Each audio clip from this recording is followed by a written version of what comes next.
I guess we'll go. I feel like I feel like we're rushing into this one uniquely unprepared, but that's okay. You know? Yeah. Especially because I didn't know that we were recording today. I found that out like 15 minutes before. I usually come off the game pretty hot. Like, I usually finish the game day of, but this feels, I don't know, we'll find out. Welcome to Analog Schtick, a PlayStation 2 podcast, the podcast where every month we do a deep dive on one PS2 title. We cover the game's history, not development, discuss its legacy, and share our thoughts and opinions on the game through a modern lens. We offer you a crumb of the development history. You get 3 bullet points. Yes, and that's mostly just the most paraphrased version of the Wikipedia page that we can muster. We release a new episode on the 2nd of every month, so subscribe or follow if you'd like to stay up to date on the show. Please support the podcast by leaving a review or rating on whatever platform you like to listen on. You can find us on podcast platforms and YouTube as Analog Schtick. I'm your host, Clayton, joined as always by my childhood rival, Morgan. Morgan, how are you? I think that we need to have a fight to the death over who gets to name the gummy ship. Okay, you were going with Donald on that one, I think, right? What? I thought you were gonna do a Riku impression, but that's okay. Shit. What's a Riku line? I'm thinking. This Maleficent chick seems all right. Yeah, that's something he definitely. He says that. He does say that. Yeah, I can't think of any iconic Riku lines, but you could be like sulking after seeing your former best friend hanging out with a random duck and dog. Yeah. He's replaced me. Yeah. With these animals. With these fucking animals. I watched a little recap video just to like make sure I took in all the story information, and it was nice and animated, and they instead of drawing Goofy and Donald as they are presented, just used a realistic dog and duck. That's amazing. In a hat. Good. And I thought that was pretty funny. Yeah. All right. Just a little bit of housekeeping. Please continue to write into the show. You can leave a comment on YouTube or Spotify or email us at analogschtickmail@gmail.com. The first link in the description. Just like Luke on Spotify. Luke left a comment on our Final Fantasy X video saying, "Never played it, but you two have a wonderful dynamic, and I love hearing your perspectives on both video games as well as all the other things you guys talk about," which is probably about half the podcast. Yeah. Love it all. Please do more long episodes. We have another vote for long episodes. It's really divided right now. They will be both an hour long and 10 hours long, depending on the game. So we're appeasing everybody. Right. I think. You just have to deal with it, I guess. I don't know. How long will this one be? We don't know. It's a bit of dramatic irony because the audience knows, but we don't know. Yeah. We never know when we set out to record these. We're like, it is. Yeah. Surprisingly. Yeah. We're following a script. We really should know, but we don't. All right. Thanks, Luke. Oh, yeah. I did a Spotify poll as well. Yes. This is a feature I can do now. So I did it, and I said who would win in a fight to the death, Goofy or Donald. I mean, Donald won by a landslide. It was a bit of a softball that I tossed up to the audience. I mean, there was one right answer there. Yeah. Well, also, I think there is a lore reason that is the very strong contender as to like why Donald would win that you were not aware of. Mm-hmm. I don't think. Oh, I just assumed it was because Goofy didn't have what it took to, take a life. So I don't feel bad explaining this because Kingdom Hearts 3... Don't feel bad. Yeah, Kingdom Hearts 3 is not going to be part of this podcast, I don't think. As far as or part of my life, most likely. But yeah, probably.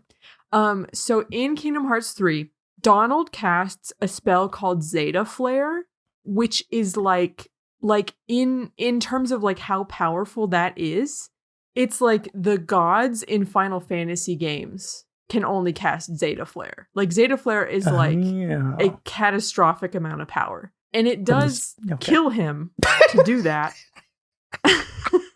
But he is capable of unlocking the magical power that is equivalent to like what a god would have. So, or a summon in Final Fantasy would have. So there you go.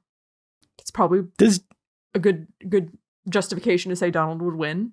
Does Bob Iger know what this studio is doing to his precious characters?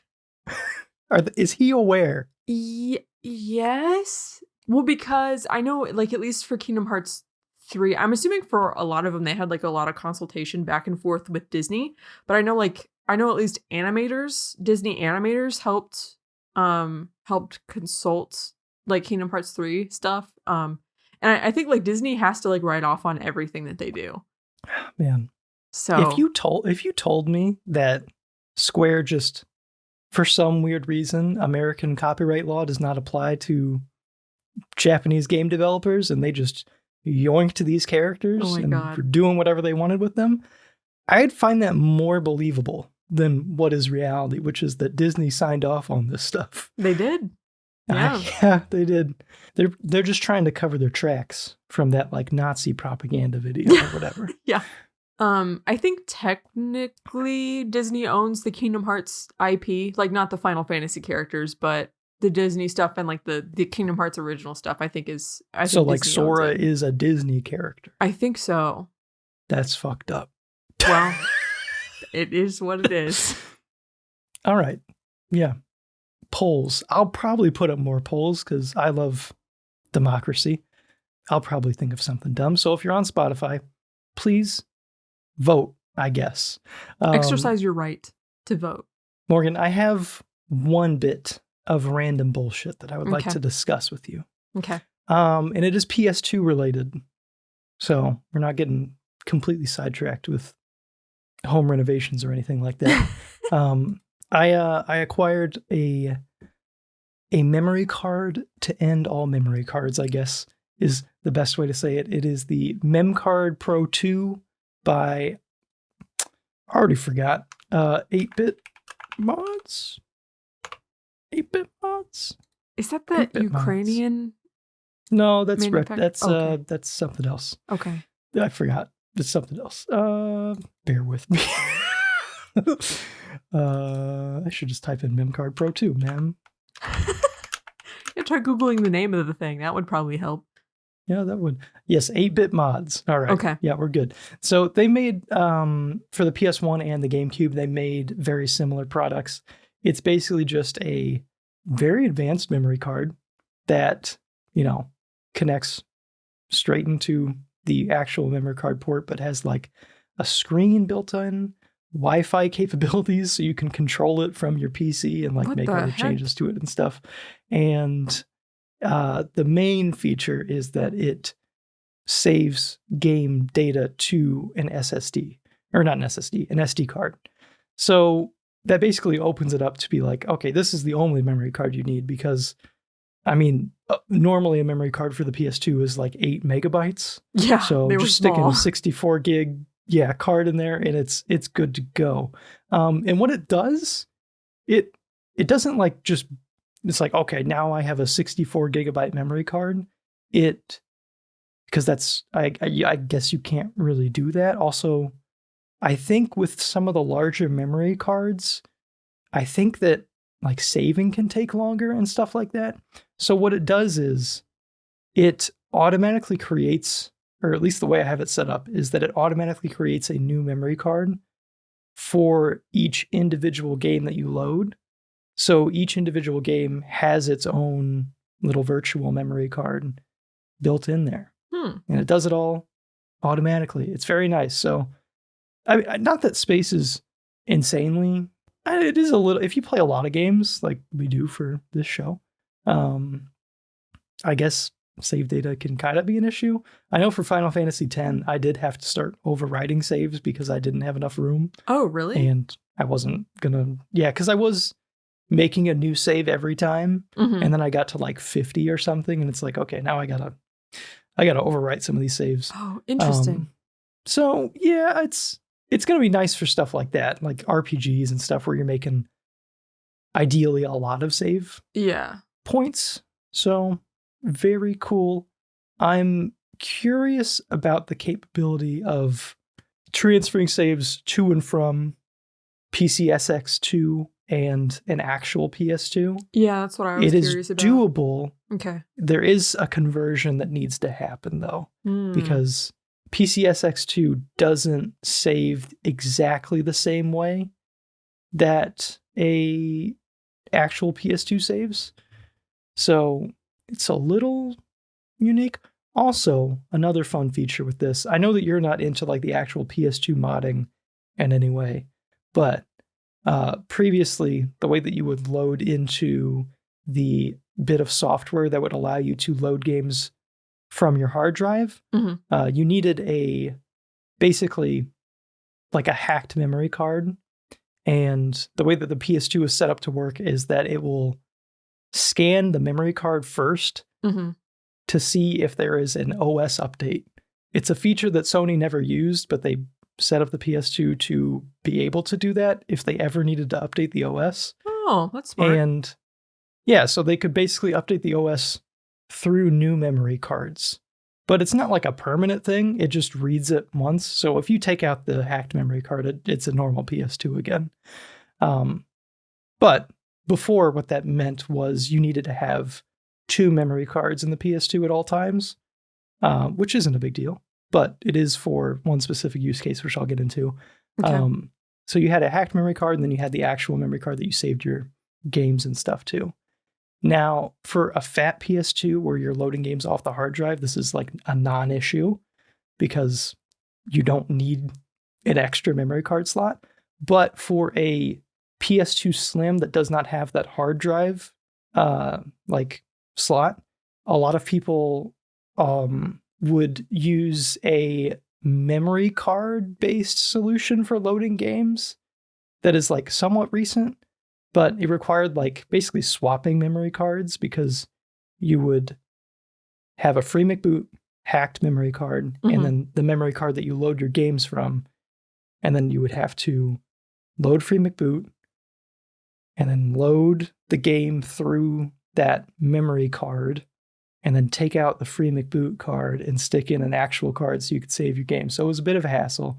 But with this, it's now a nice like all-in-one solution because you can load free McBoot from that memory card and then it automatically switches to the game's memory card after you load the game, which means that if you have a PS2 Slim, you can just have the MemCard 2 in slot 1, and then you can stick the I forget what it's called.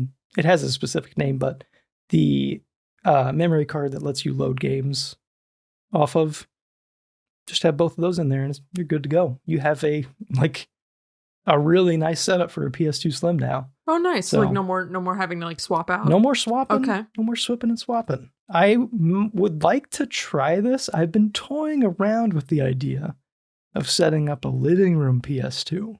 Oh. And this would be a nice way to do it because then I wouldn't need to do the whole hard drive installation thing. The hard drive is like cool because it's, big and it's fairly easy. You just need like the an aftermarket adapter basically. But if you want to add more games to it, you do have to like unscrew it all, take out the hard drive, slot it into like a SATA to USB adapter, load games on it through like a specific software. But the PS2, the PS2 Slim loading games off of an SD card, sticking it in that memory card converter, that sounds like way sleeker. I don't know. I might try it. I don't know if I can justify buying a second PS2 just so I can play games like 20 feet away from where I currently play games. Yeah. But would you be able to enjoy more time with your wife that way? Yeah, that's how I could pitch it to the missus. I could be like, yeah, but think about all the time we can spend together. Yeah. And sometimes it gets hot up here in the summer. I want to play games downstairs where it's cooler. Yeah. That sounds nicer. On a big screen? Yeah. And perhaps. Then you can, after you get all that set up, then you buy a house and then that setup becomes irrelevant because whatever house you move into might be different. And then you have 2 modded PS2s for some reason. They're probably right next to each other. Yeah. You're just maybe on top of each other. Yeah. Just completely unnecessary. Piggyback. Yeah. Well, I want to play this. I want to play the PS2 Slim. version of this game. It looks the same, but I want to play it on that. Oh man. House hunting will happen eventually. Yep. I don't know. I assume we'll have an office, but I would like to have, I don't know where my gaming space will be. Like every time I like imagine, a house layout, God damn it. We already got back to like home renovations and stuff. Yeah. We can't escape it. No. But I haven't really like pictured what my like gaming setup would be like in a home. Because in my head, I picture a lot of rooms that I actually want no electronics in. Okay. Like I'm like the living room, ideally, no, just chairs. Like it's a gathering TV place. Nah, I don't know. Like if there's one living room and no like downstairs living room, then okay. I guess we'll consolidate that. I feel like ideally, if you end up in a situation where you have, like the upstairs, I don't know if this is an American thing or what, but like the upstairs living room and then the downstairs equivalent, it's like the upside down version. I don't know, but a lot of American houses have 2 living rooms. Kind of. I don't know what you call that. Is it a living room still downstairs? I've always called it one, but we always just say the basement. I mean, it's just the... Yeah. But the basement's like the floor, It's like the level of the house. Yeah, that's fair. I don't know. Well, also, it's not like, not everybody has a basement with like, that's like finished and that has like a place to hang out. There's a ton of houses that don't have finished basements, or they have a creepy murder basement, or no basement at all. They just have like a single floor, like...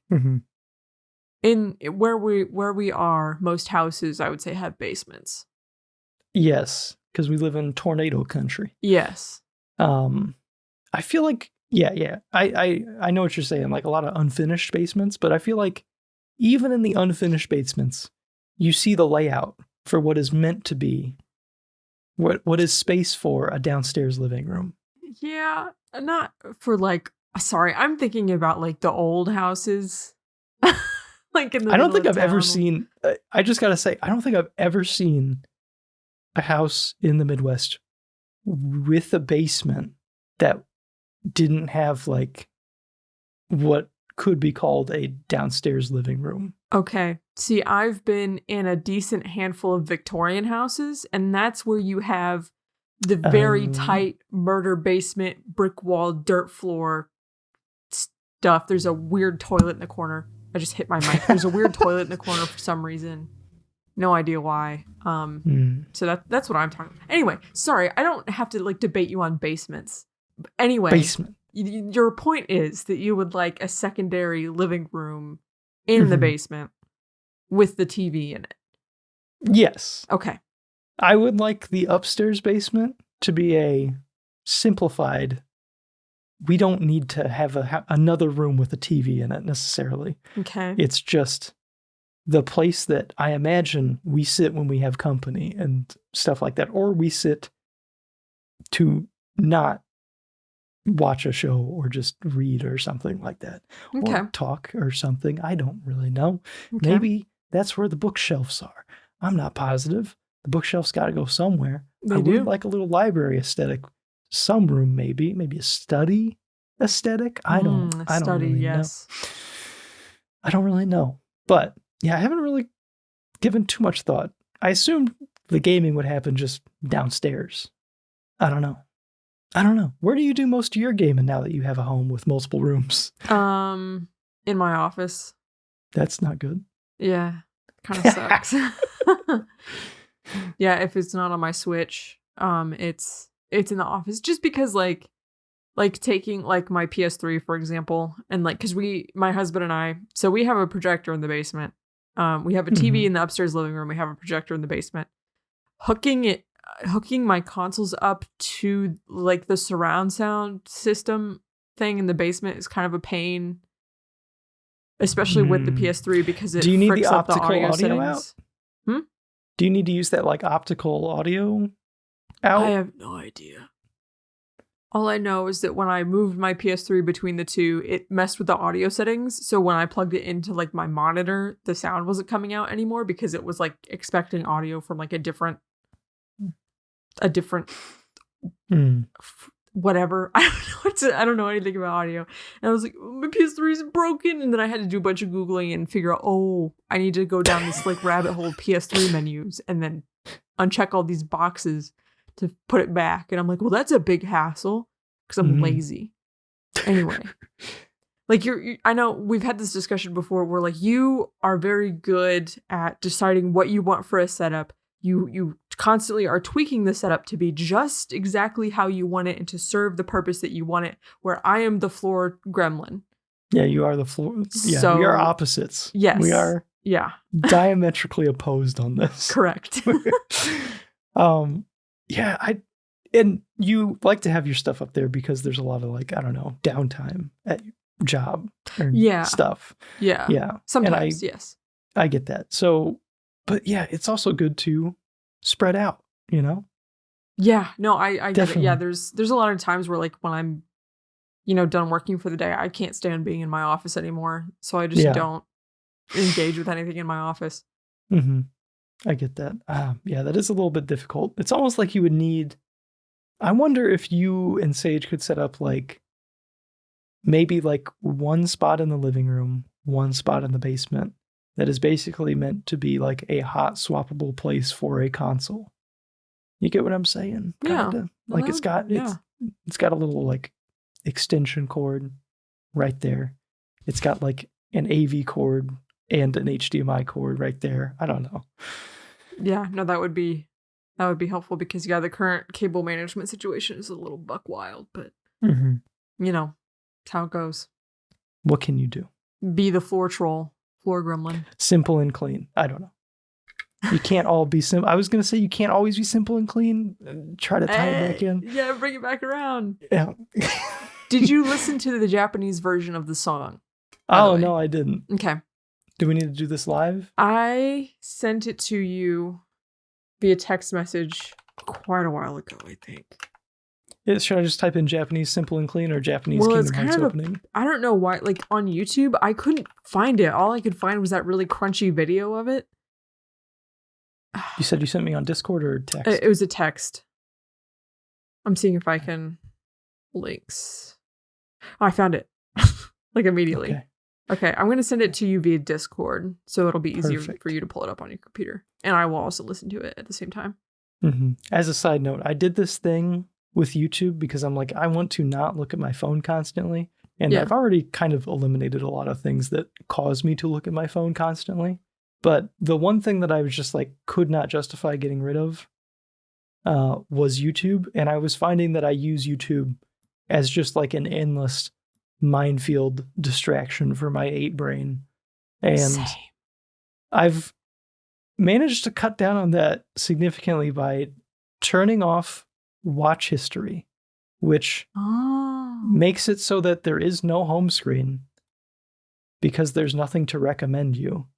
And it makes it so you can't use shorts because there's nothing to recommend you. And all it is just your subscriptions. That's smart. I should probably do that because I've been going through the same thing. So I don't remember if we talked about this in our New Year's resolutions segment. I think last episode. No, not last episode. The Donald Duck episode, which is popping off on YouTube, by the way, for some fucking reason that neither one of us can figure out. Anyway. Yeah, Donald Duck doesn't need 1,000 views, but it's got it. But by God, he might get it. Anyway. Yeah. What was I going to say? Oh yeah, part of my like New Year's resolution was to cut down on scrolling, just like the mindless scrolling. So like Pinterest. Yes. I don't use Tumblr anymore for like several reasons, but the scrolling is one of them. But yeah, I found that I have replaced my scrolling that I used to do on Pinterest and Tumblr. It's now in the stupid YouTube recommendations in the YouTube comments. It's where I go to scroll now. And I'm like, stop. I need to stop it. I realize how much I was doing it now because of how many times I go to it and there's nothing there. Just reflexively. Like I'm sitting there, I'm bored, I open it, oh, there's nothing there. And it's like, man, I was doing this like so many times throughout the day then. Oh my gosh. Yeah, I should probably make that same change. Yeah, and I thought about like limiting myself because I listen to a lot of video essays because I love well, I mean that's like part of like how I learn new things. And I like to learn new things. But it's also like at a point where it's like I'm listening to video essays nonstop all day long. It's like I have to unplug at some point, you know? And I was you're like, so right. Do I limit myself to like 5 video essays a week, maybe? Like, do I try to like how do I, because like because like a lot of it is like educational or like thought-provoking stuff. Like I want that, but I don't want it to be a crutch. Yeah. Ugh, it's hard. I was having a similar sort of like epiphany this morning when I was working out and my my AirPods died. So I'm just like, okay, I'll just boop, close. I'm not going to listen to anything. I'll just wait. Mm-hmm. And I'm like, man, I feel like I just constantly am plugging my ears with something at all times. Mm-hmm. And it's weird how content I am just not listening to something. I don't know. Yep. I just don't do it. It's also a problem at work where it's like, I don't know. There's a lot of tasks where I can get away with doing that. And then there's a lot of tasks where I definitely can't. But there are some tasks where it's like, I can get away with it. But should you be? It kind of makes things like, it does take away from my attention. And it's like, man, things would be easier if I was just actually focused. But I don't know. There's some resistance in me towards just like, oh, I need to pause this so I can like do this thing. I don't know. Like I avoid it. Yeah. I'm dependent on it. I don't know. Yeah. And for me, it's like, and I think I'm not saying that I have ADHD because I don't think that I do, but I know it's like a thing with ADHD people or people who have ADHD. Sorry, not to get weird with labels. But where, and to some extent I understand this because I do the same thing where it's like I need like a certain threshold of like mental stimulation or else I start to go bonkers, or like if something is too boring for me, I can't do it. But if I'm doing a boring task with the stimulation of listening to a YouTube video while I do it, it suddenly becomes more bearable. Mm-hmm. And it's like, at what point does that dependence become a problem? Or like, I really don't know. I don't know. I don't know what to make of it because I feel like I have the same thing, ADHD or not, where it's like, and I feel like that's part of the reason that I have always gravitated more towards video games because it's more demanding of your attention and like senses, I guess, where it's like you're interacting with the world. It's providing visual, auditory, I don't know. Mm-hmm. Can't smell it, or at least not yet. Not yet. Not yet. But yeah, it's just like, I feel like movies, I mean, granted, like I can watch a movie. It's not like I've never watched a movie and can't watch a movie, but it's like, I don't gravitate towards anything like that as much. Mm-hmm. I don't know. It's very rare that I sit down. I'm not eating. I'm not doing a chore. I'm just watching a movie or TV show. I feel like that's pretty rare for me. I'm always like doing something else whenever I'm doing one of those things. Mm-hmm. Anyway, let's watch this Kingdom Hearts opening. Okay, yeah. Okay, I'm just going to watch it. We don't have to say anything. We can just listen to it. Okay. This is going to obliterate my ears. I know, that was really loud. I'm fine. Sorry. Man, this shit would have hit so hard to me as a kid. Yeah. It's everything. No, there's so many people our age who talk about like seeing the commercials for Kingdom Hearts and hearing that song and being instantly like hooked, being like, I have to get this game. I have to play it. I have to know like what's going on. Cause it just was like so cool. This feels like the type of thing that I would have been like slightly insecure about liking. Like I would have snuck away from my family, turned on the PS2, listen to this opening just to get a little bit of goosebumps, be like, oh yeah, this could be me. I don't know. This is just like my life. It's the same vocalist, right? It is, yeah. Yeah, and like the same backing track, but like I guess the melody and like there's like some harmonies and stuff going on that doesn't happen in the English version.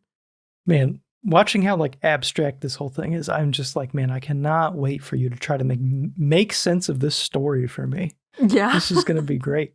Oh, I was going to say, so I just want to say, while we're on the topic of the opening, since we just watched it, so the singer of all of the Kingdom Hearts openings is Utada Hikaru, who I guess is like a Japanese pop star.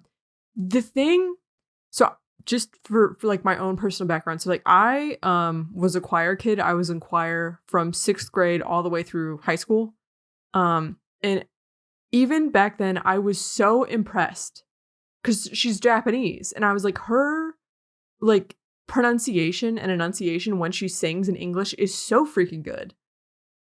I was like, her vocal coaches must be like insane. Because like I know like we used to sing songs in like different languages, and it's like, man, I know we're butchering the hell out of like out of like these other languages. Yeah. And like sometimes like the Lion King stuff, yeah. Yeah, exactly. And sometimes you hear like for example, like Japanese or Chinese people try to sing in English, and it's like their like accent comes through their singing, and you can like tell that they're like some of the pronunciation isn't quite like there, but hers was so good. And then I found out as an adult in like, I don't know, like 2020, and it fucking exploded my brain. I was like, oh, duh, I'm an idiot. She speaks English. She was actually born in America, and grew up in America a little bit, and then moved back to Japan. And it turns out her Japanese pronunciation is shitty. Well, no, she's bilingual. Okay. So her pronunciation of both is probably phenomenal. At least like I can't really, speak for her Japanese pronunciation of things, but her English is phenomenal sounding. It's fantastic. So just saying that as like a choir kid, I appreciate her enunciation. Very clean vocals. Mm-hmm. And I can say as a kid who called, I don't know, the ATV Off-Road Fury soundtrack Dusty, that it sounded pretty good to me too. Yeah. Yes. Man, Deadly Premonition probably could have taken a few cues from this lady. Exactly, yeah. Also, we talked about Neon Genesis. We've been talking offhand about Neon Genesis Evangelion a little bit. The running theme throughout all this podcast, yeah. Aside from Naruto, she did do some songs for Neon Genesis, and not the original. I think like a remake or like a more recent version of the movie. I don't know. Oh, but she did some songs for that are also very beautiful. So love her, big fan. I like her other music as well. So very talented artist. Yeah. Anyway, shout out from the biggest PS2 podcast out there. Netflix has been trying to get me to start Neon Genesis. Maybe you should. Or Evangelion. I think I picked the two words that no one refers to that series by. Yeah. It's fine. We know what you're talking about. But yeah, I'm going to finish Demon Slayer. I'm really getting into Demon Slayer at the moment. It's growing on me. It's pretty good. It's fun. I don't know. But we're not going to get... I bet you thought we were about to get sidetracked. No, we're going right into the background information. Let's do it. Developed and published by Square in partnership with the Walt Disney Company, Kingdom Hearts was released for the PlayStation 2 in North America on September 17th, 2002. It was a massive success. By the time it was all said and done, Kingdom Hearts was the 10th best-selling game on the PS2, sitting at over 36 billion copies sold worldwide. Those are some bonkers numbers. Bonkers. Yeah. I don't know what I was going to say something else and then I decided on bonkers. But I don't know what that something else was. That's all right. But yeah, those are some insane numbers for now. That's like hitting that now means you're a massive success. For sure. That's hitting half of that means you're a massive success. That's crazy.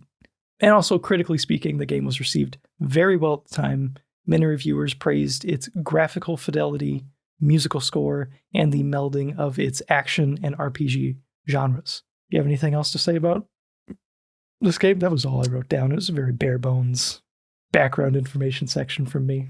There is like a... Oh, shoot. Sorry. I don't know if it's like an urban legend. I don't know what you would... what would you call it? Hold on. I gotta look up his name to make sure I don't get it wrong. Because there's like several very famous Japanese developers. And okay, good. I have it right. So Tetsuya Nomura is the guy who... Oh, yeah. Like came up with like, I guess, the concept of Kingdom Hearts. And there's like a rumor or like a urban legend about how he wound up in an elevator with some Disney executives somehow and was like, hey, Yeah. like cornered them and was like, I have this idea. You have to let me do this idea. And then that's how this funky Disney Final Fantasy crossover thing came to be. Don't know how true that is, but it is a fun story. I saw a little bit. I saw an elevator mentioned on the Wikipedia page. One of the things that I'm kind of curious about is in the reviews that I saw, there was kind of I feel like everyone made a point to mention the melding of genres here. And I'm kind of wondering how common, because there was a point where RPG mechanics kind of made their way to many different genres. Things like leveling up and, item management and stuff like that. Menus. The menus have infested our games. And I wonder if this was on the earlier cutting edge of like that movement. I wonder if that's kind of why it was mentioned as much as it was. I don't know. Because to me, playing this now, I'm like, oh yeah, this game has RPG mechanics. Like, that's not abnormal, but yeah, maybe for the time it was. I'm wondering if it was also partially because of the, like, if you were expecting, because it has like Final Fantasy characters in it, maybe they were expecting the gameplay to be more like Final Fantasy, and that's like the gameplay is like a big departure from like the turn-based. Like if you were to play Final Fantasy X, I almost said FFX, like this is SSX or something. FFX. Yeah, if you were to like leap from Final Fantasy X to this game, you'd be like, whoa, this gameplay's different. Okay. But I don't know. Yeah, I don't really know. I was going to say, if we did a PS2 rap at any point, I feel like rhyming SSX with FFX would be pretty hard. It would be good. If we could pull that off, I don't know. Anyway. The like action RPG thing that it's doing here, ARPG, I don't know if people call it that now. Maybe. I feel like I've heard that before. I don't know if it means something else. Probably means action RPG. But that's like a thing that just Final Fantasy is doing now, from what I can tell. I don't know how similarly it plays to this. I imagine this is probably a more dumbed down version of what they're pulling off today. But like Final Fantasy 16 and the remake of 7, I know, are like more like this, where it's real time action based. Yeah, I would say that Kingdom Hearts certainly has more like whimsy just in general with its like style, with how the movement feels like Final Fantasy 15 and the Final Fantasy 7 remake. I mean, just like from like vibes, it's just more like realistic and maybe kind of like brutal. Like Kingdom Hearts doesn't really feel brutal. You kind of feel like you're like hitting people with like a rubber balloon sword a little bit. I don't know. Yeah, like there's not like the feedback, I guess, necessarily that there might be in the, I don't know. We'll talk more. I have some things to say about that in particular, but we'll get to that in the mechanics section. I got to say though, after playing this game, there was a point where like it kind of started to grow on me, but in a way where it was like, man, I would kind of be interested in playing a game that has a better version of this kind of like combat stuff. A better version, you say? A better version, I say, yes. Well, I have good news.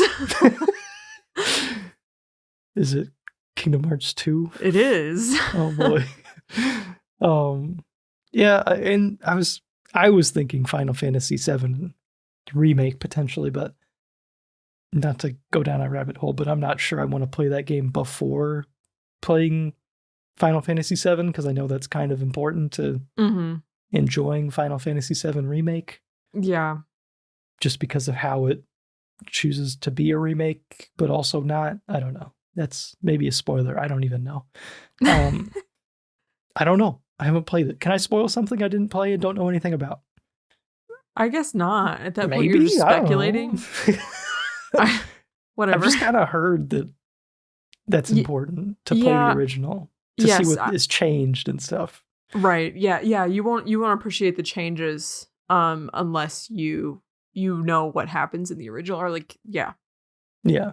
But anyway, this is a Kingdom Hearts podcast. Yes. Let's quickly go into the time we spent with this game, both in the past and for this episode. So I'll let you go first since it's probably a long and storied history, but what's your experience with Kingdom Hearts? So when I was a child, my dad would usually get me like whatever PS2 game of the year that I wanted so badly. That would normally be my Christmas or birthday present.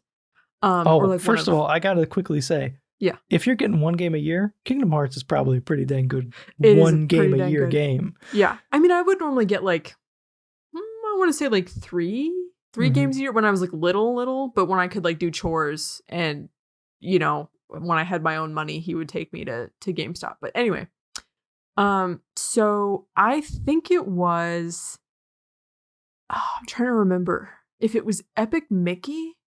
There was like some other game that came out that had to do with Mickey Mouse. I don't think it would have been Epic Mickey. Was it Epic Mickey or was it?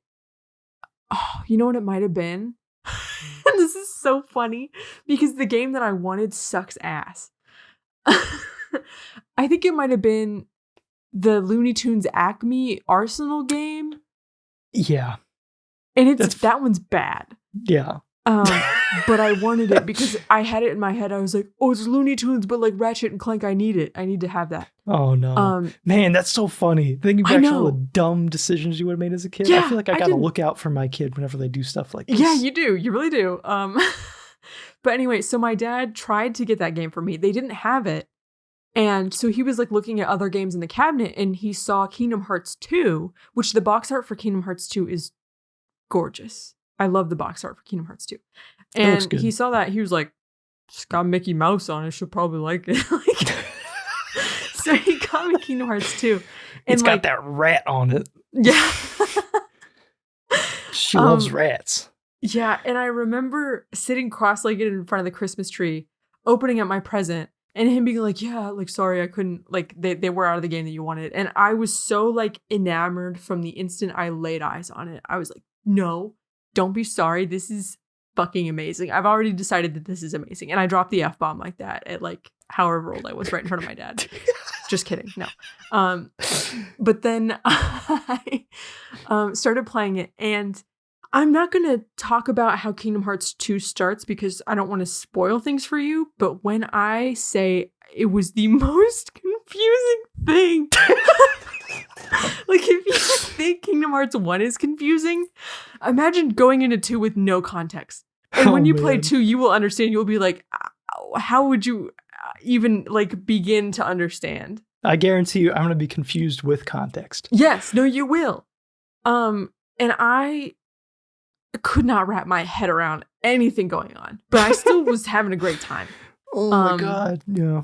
Yeah. So, and that's where my love of the franchise started. And also, I do want to say that experiencing a Kingdom Hearts intro for the first time, you mentioned when listening to the Japanese version of the KH1 intro, you mentioned like goosebumps. Like the first time I put in the disc and the Kingdom Hearts 2 intro started and I saw those like, that was like the best like graphics I'd ever seen in my my short life. Blew my mind. Life on this earth. Goosebumps from head to toe. And that had such an impact on me that is, I would say, the thing that ultimately led me to getting my animation minor in college. Like that was like inspired me so much. But yeah, it is the intro for Kingdom Hearts 2 is a masterpiece in my opinion. But anyway. Mm-hmm. Yeah, I'm curious as well. What about the Disney franchises that this game incorporates? Like, were these specific like movies that you grew up with as well? Mm-hmm. Yeah. So, yeah, I was big into. Actually, a lot of them really stressed me out. Yeah. If I'm like Alice in Wonderland stressed me out. Oh yeah. I think Hercules was okay. I think I was okay with Hercules. I love Peter Pan. Mm-hmm. Specifically the crocodile and Shmi. Smee? Shmee. You could say Shmi is whatever. Anakin's mom. Is it Smee? Whatever. Captain Hook made me laugh. Peter Pan made me laugh. Little Mermaid Ursula stressed me out too much to enjoy that one. Yeah, I get that. But yeah, most of these Disney movies, yeah, I was very familiar with them. Mm-hmm.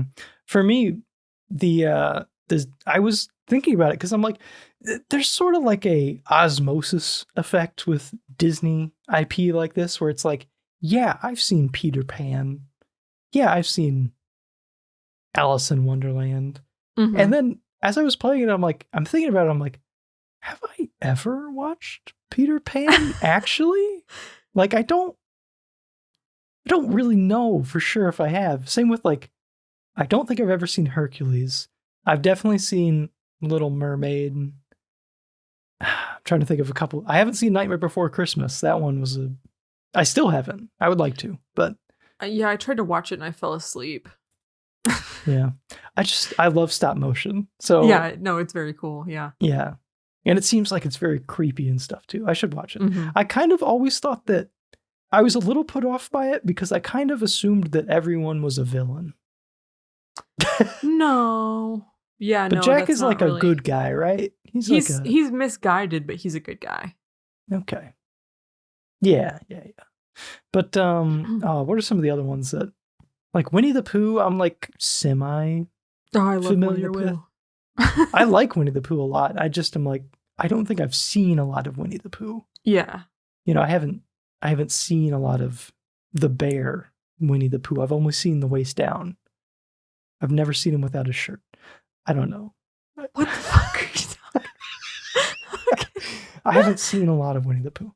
Okay. Yeah, I'm trying to remember. Is there any other like? Is Maleficent?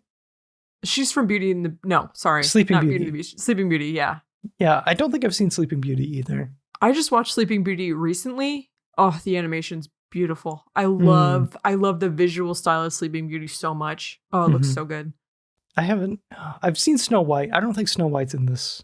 I mean, they are. She is, but it's not. For like 2 seconds. Right. Yeah, I noticed that none of the princesses were voiced. Is that right? Alice is. Oh, yeah, Alice is, yeah. And did you know that was Alice's original voice actress? That's another thing. Like, they're either original or dead ringers for their actual they're voice pretty actors. Close. They're very good. I'm trying to think if there was anyone that was kind of a miss. I feel like there was someone who was like a little bit off in like a noticeable way. Beast? Ariel's voice. I kind of thought Beast was a little iffy, but I'm not positive I'm accurately remembering how Beast talked. I don't know. Maybe it's just because he's, you get like a Disney character and they're yammering on about the darkness or whatever, and it just feels wrong. Yeah, and you're just like, no, I don't know about this. This isn't the Beast I remember. Yeah. So maybe it was more accurate. I can't really remember. But anyway, my history with Kingdom Hearts. Mm-hmm. I don't have a history with Kingdom Hearts. It is a complete blind spot for me. I have kind of been like hesitant to have any part of any Kingdom Hearts anything, just because it's hilarious. Like, as an outsider and probably as an insider, it's hilariously confusing. It looks like some unholy abomination. You got Mickey Mouse talking about fighting darkness with the light and all this metaphorical, symbolic stuff. And it's like, and Cloud is there. Donald Duck is a mage. Claire lost it when I told her about that. Wait, really? Yeah, she's like, oh, well, yeah, Donald Duck is there. He's my mage, of course. And that's just, it is strange. It's just this whole thing is strange. I'm so confused how it happened, but I don't hate it. Like it's neat. I don't know. It's weird. It's just weird. It's very Japanese. Okay. I don't know.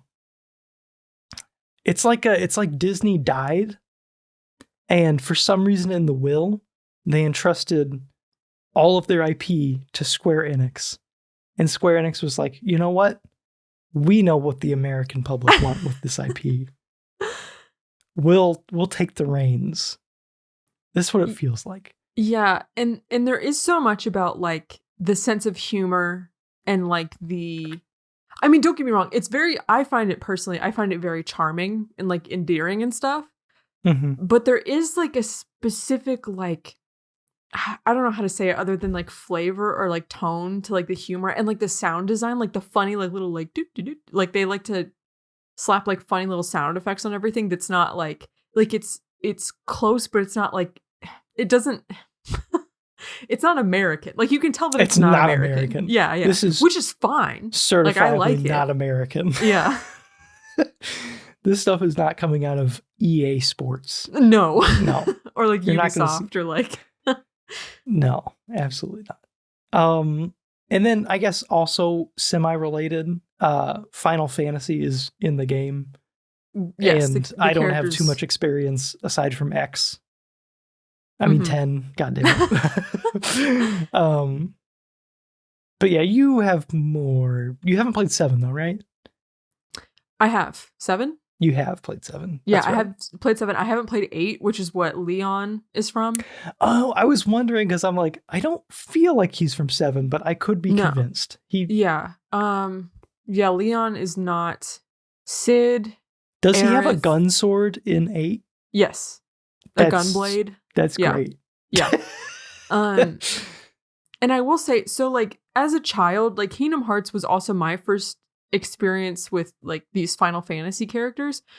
And so I'm wondering like how surreal it would have been to play Kingdom Hearts and to see like Leon from Final Fantasy VIII interacting with Yuffie from Final Fantasy VII, because that's not something that like ever happens in any other like, well, it actually might in some of the Final Fantasy spin-off games, but like in the mainline games, like that's not like a possibility. So just like the idea of like these Final Fantasy characters, like, oh yeah, like I know Yuffie, she's my neighbor, or like, you know, like we hang out in our weird little gang together. Like that's probably kind of surreal. It's kind of cool. It's very Avengers-esque. It is, yeah. This is like the Avengers of 2002. Crossover. Yeah. The ultimate crossover, yeah. Yep. This game walked so Avengers could run. It's kind of a weird comparison, but at the same time, it's like, is that where like some of the insane appeal from this game comes from? Is like the crossover aspect of it? Like jumping into like various, I don't know, Disney stories as they're unfolding and interacting with Final Fantasy characters from like different games. I don't know. I feel like Final Fantasy X got a bit shafted though. They're only like in the beginning, which is kind of strange. I don't know. But this 10 came out first. Yeah. I think 10 was 2001. I think. Yeah. I might be wrong. I can't remember. But yeah. Oh, one other thing. Why did they decide to name, okay, I'm talking to Titus on Destiny Island, and then I see that I have to go talk to Riku, and I'm like, oh, Riku's in this game too. Let me find Riku. Walking around, looking for Riku. I found like a girl in a yellow dress. I'm like, is this Riku? What'd they do to her? Yeah. Talking to her, I'm like, wait, that's not Riku. Where's Riku? Walking around looking for Riku. I'm like, I don't see a Riku here. Apparently it's this dude. I'm like, wait, you're not Riku? Why did they do that? I don't, so the spelling is different. It is 1K less, right? Yeah, there is 1K. Excuse me. I can't say like why they were like, oh, it's fine if we have two characters with the same name. That won't be confusing, especially if you have like the Final Fantasy crossover element to it. But so in terms of like the names of our trio of kids, so we have Sora, Kairi, and Riku. Sora means sky in Japanese. Kairi means, I think, ocean or water or sea. And Riku means, I think, earth. So it's like their names are like themed to be associated with each other. So that is, I'm assuming, why they're okay with like, oh, well, we have to do it because they belong together, and so it's like a thing. Yeah, that's my fine. Best excuse I can come up with. It was not an issue for me aside from the first minute of the game. So yeah, but I just thought it was a little funny. Yeah, you can adapt pretty quickly, and also like, I mean, the only two Final Fantasy X characters in Kingdom Hearts 1 is baby, and they're kids too. Like, I know they de-aged them, which is weird because they didn't de-age Cloud and the other Final Fantasy characters, but these boys are chibi-ified. Yeah, and maybe that's to make them fit in because like Besaid and like the world of Final Fantasy X is like all on islands, so maybe it was just to make them like fit in with the island theme. Like, it's Destiny Islands. Here's your island, boys. It might have been pretty off-putting right off the bat to have the visual disparity between Chibi Zora and then like I'm imagining Waku as he is in Final Fantasy X. Where he's just like fully detailed and like the shading is all different. Very realistic looking man. Yeah, it looks like a shitty mod or something, but yeah. With the Final Fantasy characters, they did alter the art style, I would say, slightly to make them mesh better with like Sora. Mm-hmm. I liked it a lot though. Yeah. Not with the Disney characters though. Every Disney character is in their original style. Mm-hmm. Again, so they looked pretty great too. They did, yeah.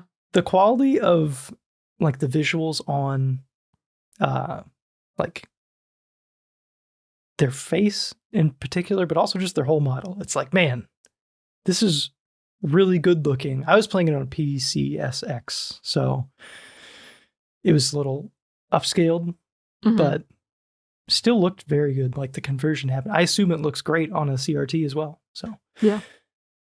All right. And real quick, how did we prepare for this episode? I wrote this at a time when I thought I would be done with the game sooner. My clock was around 21 hours by the time I finished it. That was partially with leaving it running while I was doing stuff, but yeah. And there was a lot of save state abuse on my end. Yeah. Yeah. But how about you? I played the final mix version, so the 1.5. Oh yeah, I guess I should specify. I played the original too. Yeah. Yeah. So I played the 1.5, which is the final mix version on the PS3 because that's just like the copy that I own. I didn't want to rebuy it on the PS4. And I got to. There's an achievement for beating the game in 15 hours or less, or sorry, a trophy. So I was bum rushing it, and I got to about. I think I got through Monstro. Okay. Yeah. But then I didn't know we were recording today, so I'm sorry. That's fine. To be fair, we'll be recording later too. Yeah, that reminds me, there's a very good chance that I just put that on the calendar and didn't tell you. So I was gonna say, I was like, I don't remember. There's like also a good chance you did tell me and I forgot though. So like I don't know. Yeah. There's a chance I didn't tell you. Okay. Anyway. All right. Some very important questions for you. Not as extensive as previous months, but Final Fantasy or Disney? Morgan, this is going to be a tough one for you. I know. You're a big Disney head, big Final Fantasy head.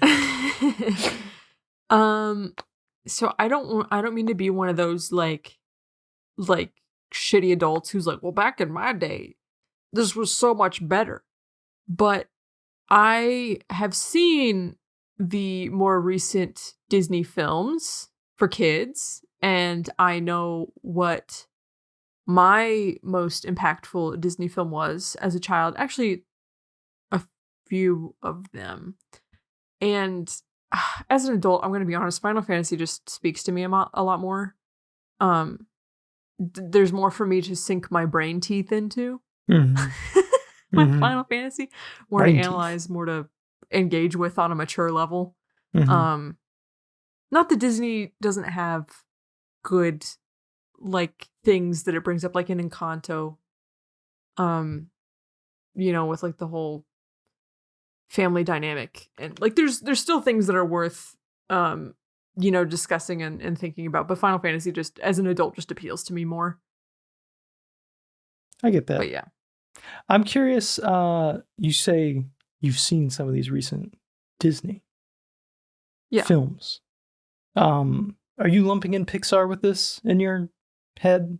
Oh gosh, I don't know if I can accurately like sort out which ones are Pixar. Wait, was the most recent one was that like Pixar like Elementals, right? I think that as far as I'm aware, that is the most recent one. I can tell you that looked like garbage. It was the most like on the nose metaphor for like anything I've ever seen. Like, like it's, and I'm not saying that it's bad to like talk about like prejudice and like the waterman should be allowed to date the fire lady without it being weird. Is that what I think that's what it's about, right? But just like I hated the character designs. They looked so bad. And like it was just so like, oh, this is what we're doing? Okay. Like it just didn't speak to me. Moana was good and Kanto was pretty good. Right. But like I don't know. And I'll get into it with this next question you have. But what's your answer? Well, I was going to bring up one more. Turning Red. Have you seen Turning Red? Oh, I love Turning Red. Yeah. No, I did like that a lot. Yes. That one was good. The famous fan art scene. Oh, and the fan. Oh my god, the fan art. That was like that had you dead to rights. It felt like that was. It did, yeah. Well, so the thing is, my mom never found my fan art, but right.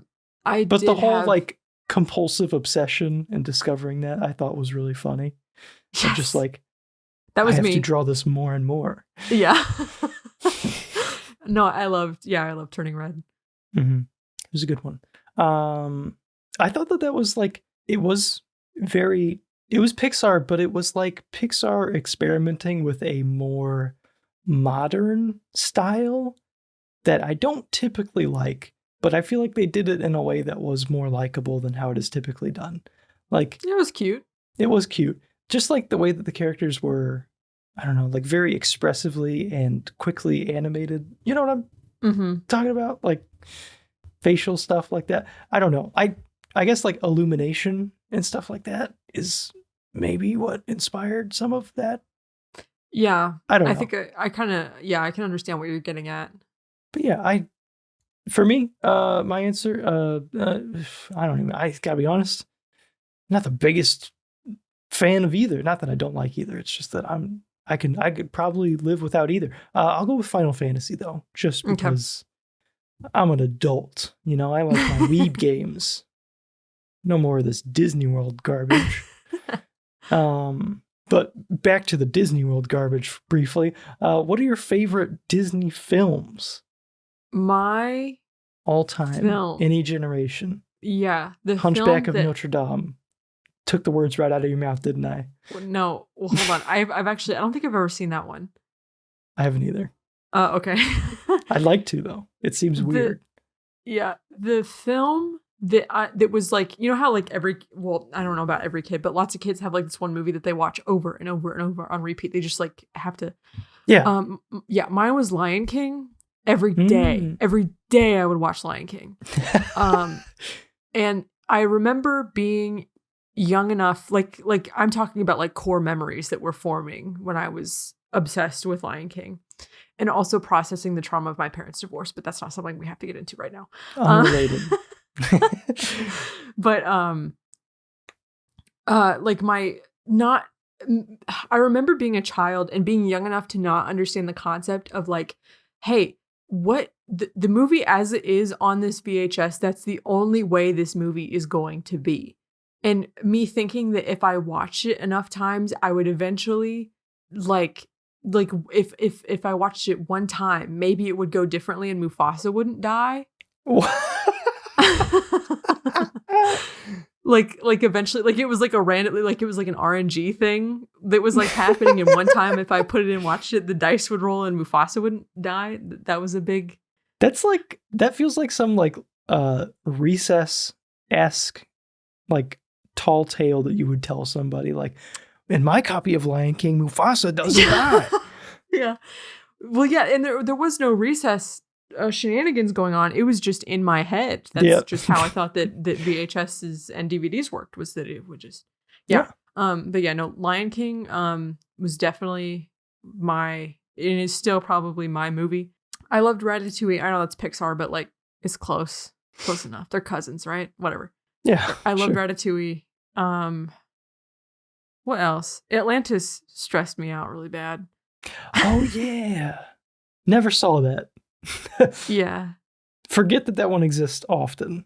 Brother Bear's I do as an adult appreciate Brother Bear way more than I did as a kid. What about Fox and the Hound? Oh fuck. That one's brutal. That's brutal, isn't it? But I kind of like, again, as a child, I didn't like it. Well, I still kind of don't like it when movies make me feel terrible. But as an adult, I appreciate like the anguish so much more. Mm-hmm. Yeah, I think Fox and the Hound might be my first moment of exposure to racism. Oh my god. Yeah. That's when I learned about racism. Was Oliver and Company? That's a Disney one, right? I remember that one stressing me out. Finding Nemo, that's Pixar again. Ooh, yep, that's Pixar, but it's kissing cousins. Disney Pixar, whatever. Yeah. I don't know. And then there was one other one. It is Oliver and Company is Disney, by the way. Okay. Yeah, I remember watching that one. Well, I liked it because I liked like cats. You like cats? Yeah, I like cats. Big so cat I liked head. that one. Yeah. That's also why I like Lion King so much. Big cats. Yep. Big cats. But yeah, like I said, Peter Pan, Rescue Rangers Down Under, Rescue Rangers Down. Don't remember the title of it. I liked that one as well. But yeah, kind of all over Chip the and place. Dale? No. Well, I like Chip and Dale, but there's a Chip and Dale Rescue Rangers. Rats? Yeah, there's these two mice. The Rescuers? Down Under. Rescuers Down Under. Yeah, the Rescuers Down Under. Okay. Yeah. It's another Disney film, yeah. I feel like there's... In my head, I'm like, yeah, I know pretty much all the Disney films. And then you hit me with something like this, and I'm like, I guess I don't. Like, there's a lot like Before I Was Born that I just kind of don't know anything about. Yeah. Bambi. Oh my God. Bambi was also a big one. Bambi's a big one. Spoke to my parental issues and divorce trauma. But anyway. Oh my God. You're right. My mom got shot by hunters. Oh no. Oh, it's heartbreaking. Oh my God, Bambi's so heartbreaking. Anyway. It is rough. Apparently they studied that was an early animation one. Like that was an early Disney one. Yeah. And I believe that they brought in some deer to study. They did. Well, they would do that cool.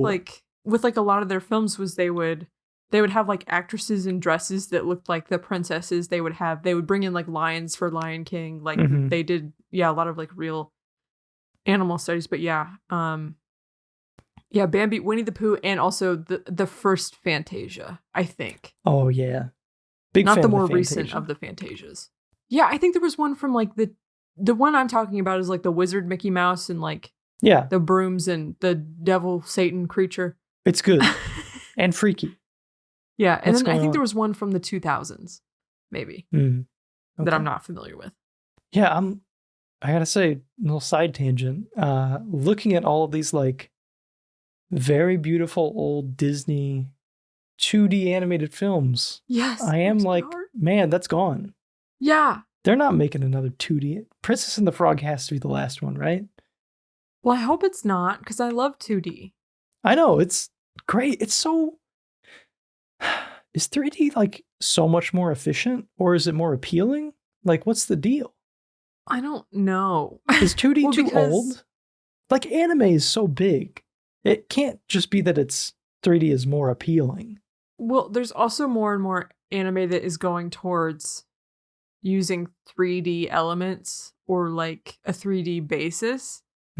Just because I think it's easier to keep like the models more consistent because you're working with the same model instead of having to redraw over and over. But but 3D is also going in a direction where you have things like Arcane and like the newest TMNT movie where it's like the 3D itself is getting so stylized. Oh, and like Amazing Spider-Man, like that's getting like more stylized instead of just, I don't know. It's interesting because it's like, it's almost like now we're at the point where it's attempting to emulate 2D with like the like 12 frames a second. Yeah. Like very choppy. Yeah, it's weird. But I guess it's got to be an efficiency thing. Yeah. Right? Well, or just know, like because... maybe the skill set of your average animator is more 3D now, more likely to be 3D. I don't know. Yeah, I don't know either. Well, because like I do know that with the highly stylized 3D, I think you have to spend so much time on each like frame, overlaying all these like crazy effects on top of it to give it that stylized look sometimes, like in Amazing Spider-Man or in the TMNT movie.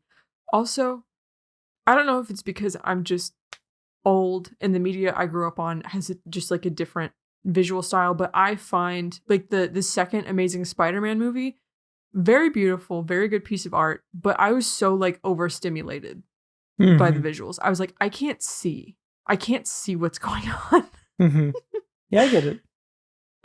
Anyway, I haven't seen either. I think the last new movie I watched was actually the Spider-Man is what I said. No Way Home. Okay. So it's been a bit. Yeah. And before that, I think it was The Secret Life of Pets before the pandemic. Oh. So, okay. Yes. I get endlessly tormented at work for things like this. Things you haven't seen. My lack of movie watching in general, you know? Yeah. I work in a production house and I'm just like, I don't watch movies. That's okay though. I think that's okay. Yeah. I'll binge a TV show though, let me tell you. Yeah. Which makes no sense because normally my defense for not watching movies is they're too long. So yeah, TV shows longer, but it definitely is. Yeah. Somehow isn't though. I don't even know. Let's move on. Okay. I don't think I said what my favorite film is, but we're moving on anyway. Best Disney princess. Morgan, go. Mulan, bitch. Mulan, bitches. Yeah. Is she a Disney princess? Yes. Yes? Does she become a princess? I don't know. No.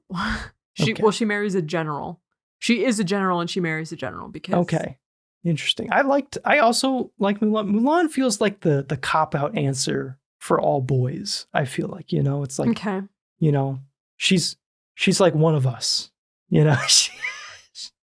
For half the movie, she is one of us. Yeah. I guess. Yeah. But yeah, I don't know. I always like Mulan because it's like, oh, it's like a movie for me, you know, as opposed to the other princess movies where it's like, oh, I can't watch that. I'm a boy. I got an XY chromosome. I can't be watching this. Yeah. But if I was to pick like an actual Disney princess, like an actual proper princess, you know, wearing a dress and whatnot, I think I'm going to go with either Ariel or Tiana. Tiana, yeah. Yeah. Yeah, I would say Tiana and Belle are very close seconds for me. Belle's pretty good too. Yeah. That's pretty good too. Not princess character though. Just favorite female in Disney films. I'm going to hit you up with Tinkerbell. Oh. Big Tinkerbell head. I just think she's funny. Yeah. No, she is funny. Non-princess characters. Oh, I also do like Rapunzel from Tangled very much. Oh yeah, Rapunzel. That's one that I watched a lot with my little sister. Because that was like that came out like prime time for her growing up. Yeah. So Tangled was probably her Lion King, I think. Yeah.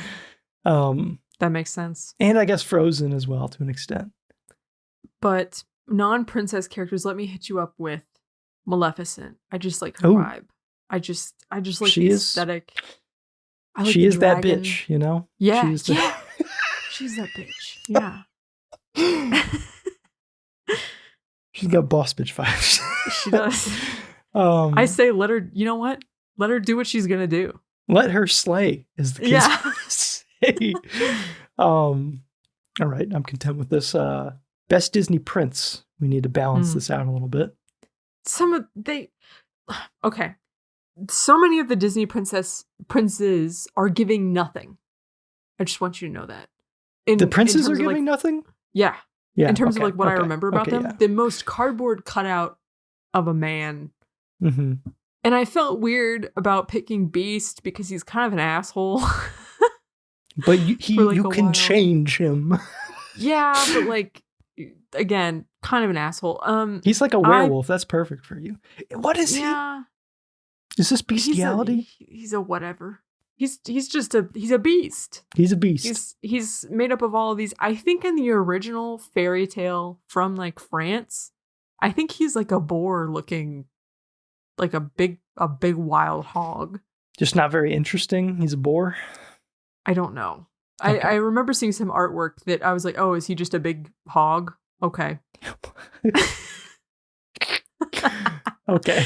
I don't know. I haven't actually read it. I meant to, but then I didn't. That's okay. Yeah, for research for this episode, we watched all Disney films. Yeah.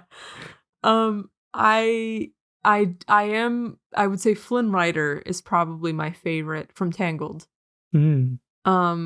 Close second aside from Beast, because Beast I did debate, but Shang from Mulan. Also, I like him a decent amount. Mm-hmm. The prince, I don't know his name, from Cinderella. Is it Prince Charming? It's Prince Charming. Yeah. Okay. Yeah. I don't remember anything about him from Cinderella. Did not really give a shit. But in the Cinderella sequels, there is this unhinged scene where he like jumps, he like flings himself off a balcony because he just like has that himbo energy where he's like, oh, don't worry, like I'll take care of this thing, and then like hurls himself off a balcony. I do love that himbo energy, and that endeared him to me a lot. But that's all I have. Okay. Interesting. I gotta say, I agree with you in the sense that princes not giving me too much to work with here. They're pretty generic, pretty milquetoast, which is typical for films. Men, they never get developed as characters. It's what is the one test for women where it's like the Bechdel test? I think two women on screen having a conversation, not about a man or something like that. Yeah. See, the men, they never pass that, whatever the male version of the Bechdel test. I don't know. Is it Bechdel? Bechdel? Oh my God. It's Bitchdale. Bechdale. I'm going to go with Aladdin, which feels, again, like a cop-out. Because I forgot about him. Yeah, oh my God. He's smooth. The movie is about him, which helps. Street rat.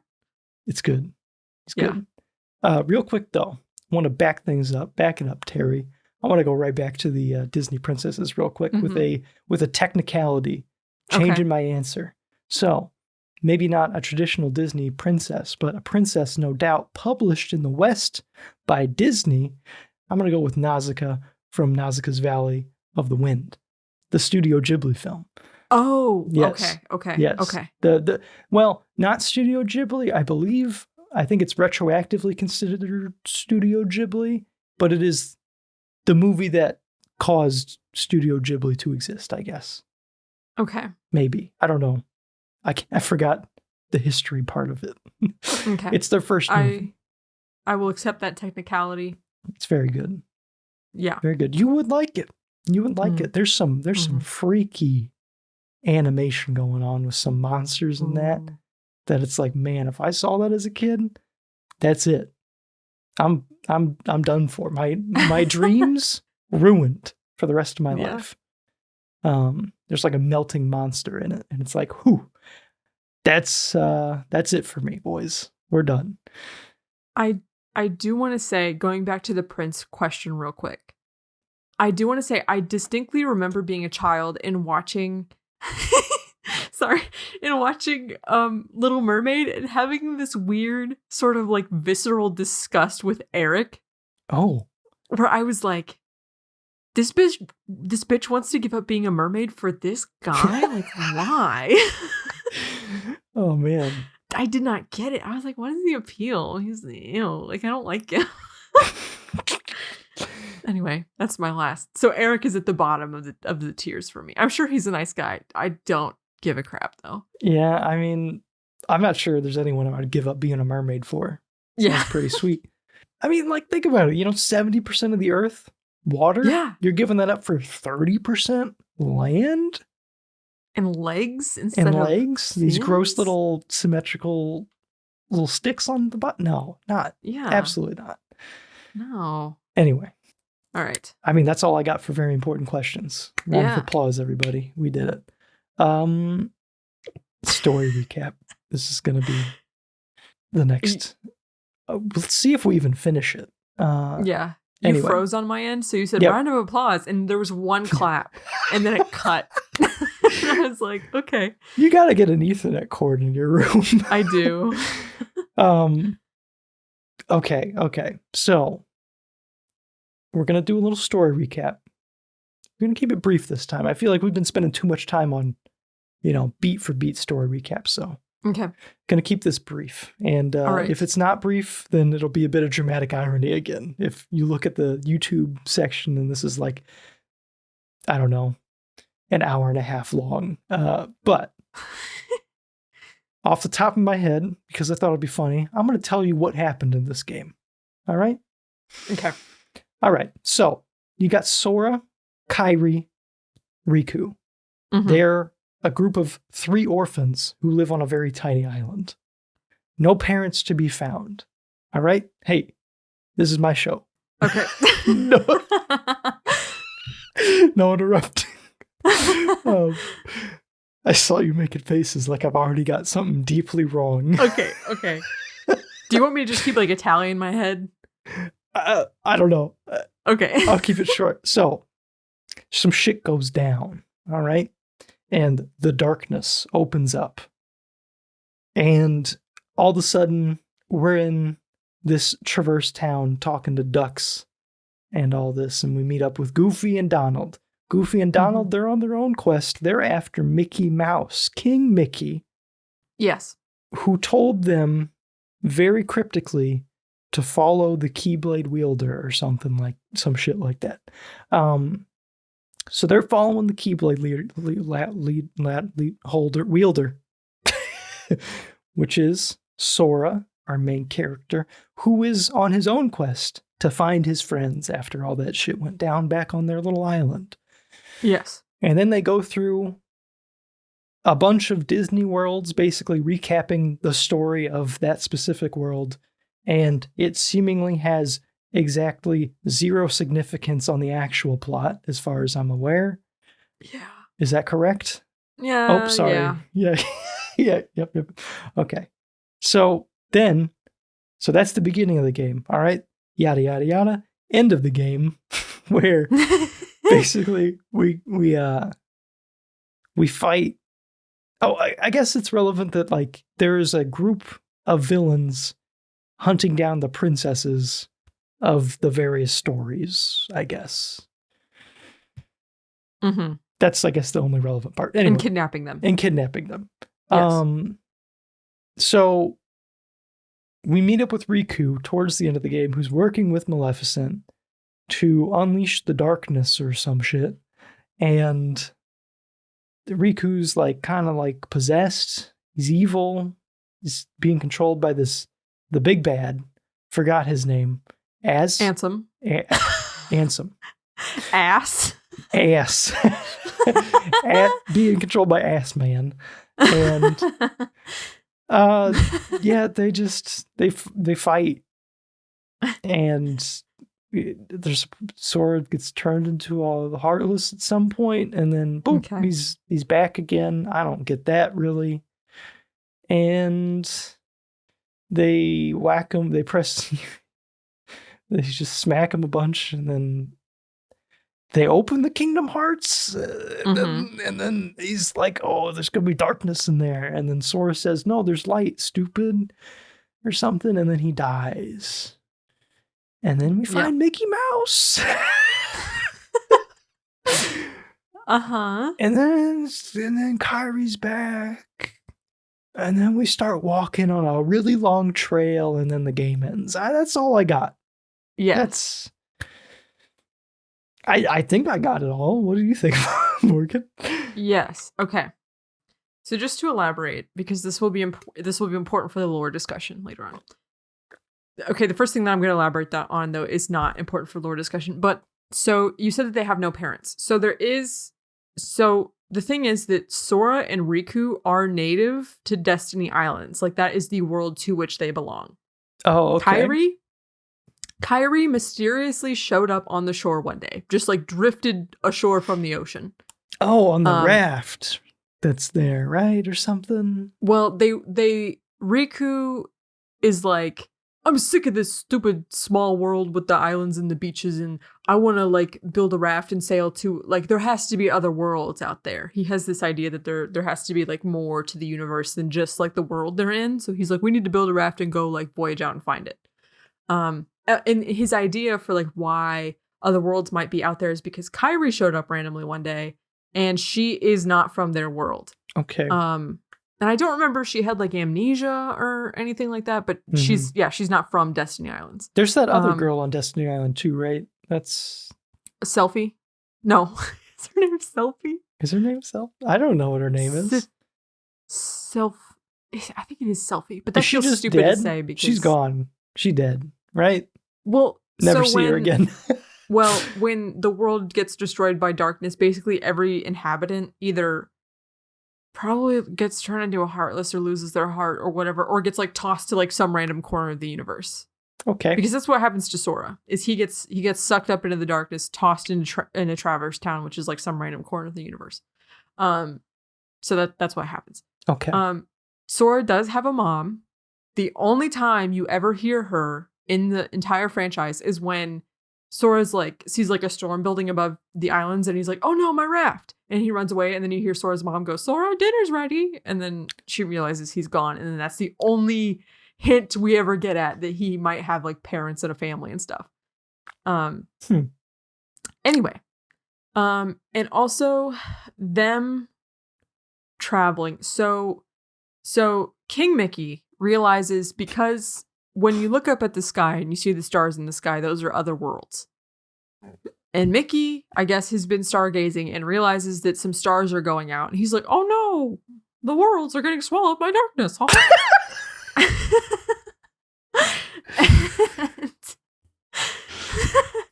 So he decides to go investigate the issue.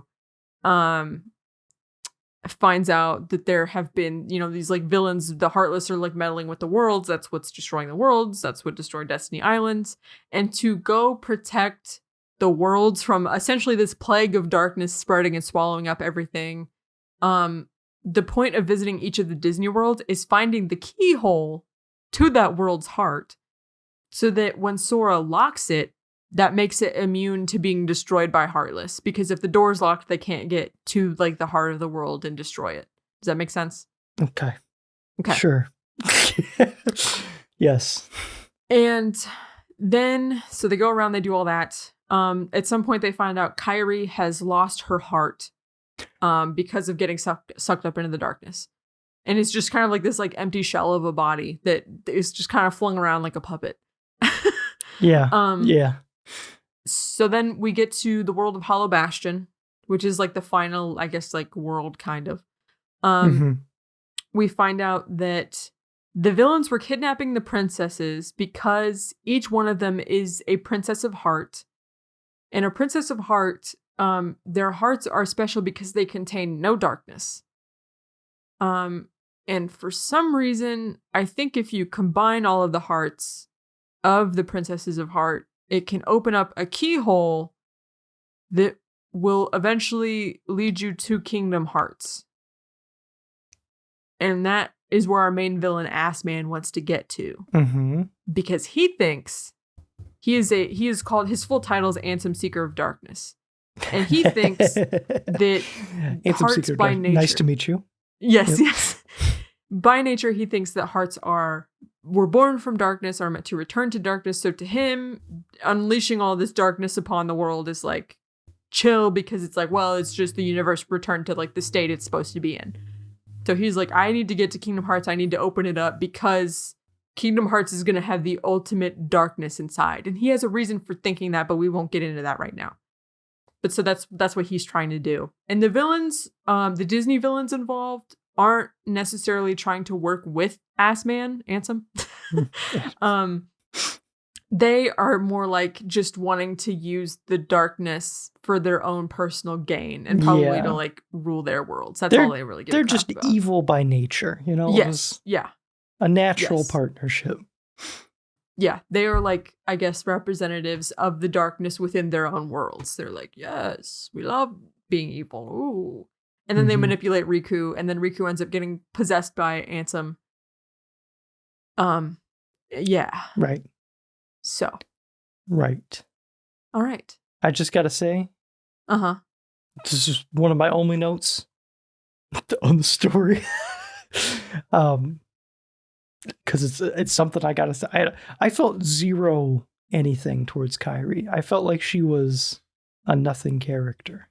Probably because she technically was a nothing character for most of the game. Yeah. So I was gonna say, kind of like the prequel to Kingdom Hearts, Donald Duck Goin Quackers. Yes. This is a damsel in distress narrative. Right. Where it's like, whoa, we gotta save Kairi. And it's like Sora cares about Kairi, and I guess that's supposed to make you care about Kairi. I mean, I feel some attachment towards Kairi, but I gotta say, like towards the very end, when they were like separated and they were doing that little drawing thing to Simple and Clean or whatever, I was like, okay, you made me feel the tiniest bit of emotion just then. Yeah. But I feel like, I don't know. I feel and it's like, I don't know. She has this sweet talk, I think, at the beginning of the game where she and Sora are sitting on the dock and they're talking about, you know, like, she's like, let's just leave like with the two of us, because I think she can kind of sense that Riku's like a little bit of a sociopath. There's something a little bit off about Riku. I noticed Riku just like he's been like killing bugs a lot. like the magnifying glass, he's like setting them on fire and like making them fight, and it's like really brutal. Anyway, is this a microcosm of a larger issue? But she has this talk where she's like, like, Sora, don't ever change. And it's like, that's like really sweet. And then she gives him her like little good luck charm to like later after you rescue her. She's like, okay, well, here's my good luck charm, but you better bring it back to me. It's like, that's cute. I kind of like her. I don't know. Yeah, there's not a lot to work with though. Yeah. She gets the short end of the stick. Yeah. I guess it's the damsel in distress thing that doesn't really do it for me. Like maybe if she had a tiny bit more agency to do something in her own way, that might help me. But I don't know. Is she a main part of the series going forward? Yes. Okay. Yeah. Also, just one last thing I want to clarify. So Kairi, I know I mentioned that Kairi is not from Destiny Islands. She is from the world of Hollow Bastion. What? Yeah. There's like a whole like flashback cutscene. I don't know if you remember this, where she's a very small child and is with her grandmother in the Hollow Bastion library. Oh, yeah, that's right. Yeah. That's right. Yeah. And other thing, Kairi is also a princess of heart. So she has a special heart that is full of light. And I know you mentioned, I think, Sora turning into a Heartless for a second. So at Hollow Bastion, after Sora fights the possessed Riku, he finds out that Kairi's heart actually took refuge inside of his heart. So she's been like with him this whole time. Because like throughout the game, he's kind of having these like weird hallucinations every once in a while of Kairi. So Sora takes a Keyblade that is meant to unlock people's hearts, and he stabs himself in the chest with it. And interestingly, a bunch of hearts come out of him.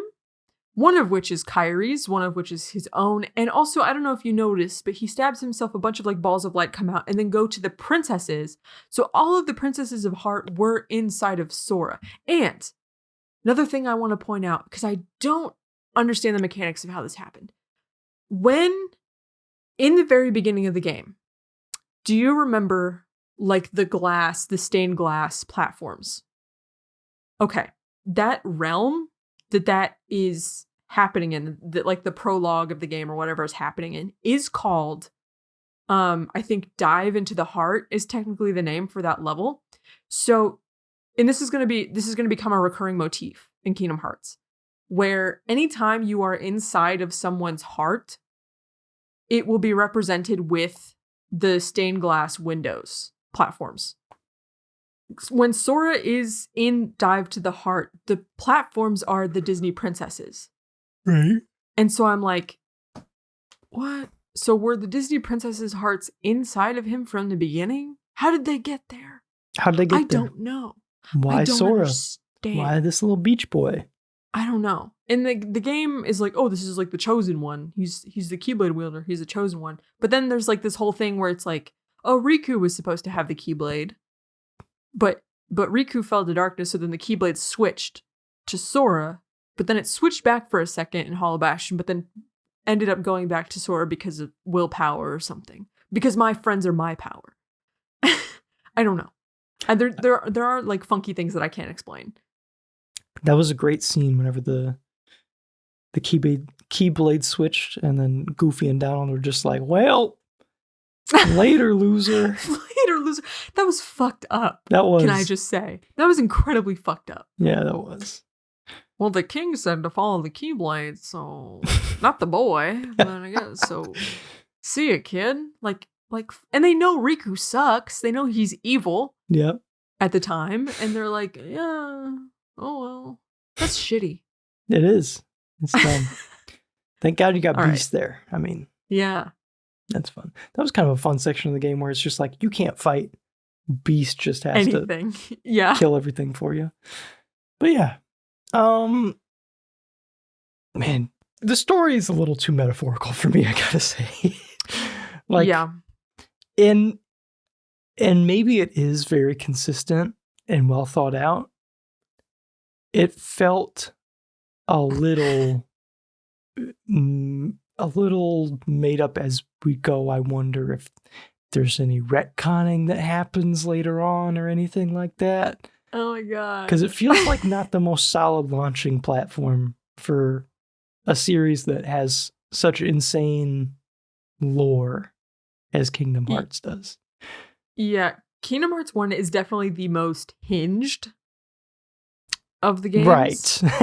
Because you have this foundation that the other games, it's sort of like the other games take KH1's lore and just like riff off of it.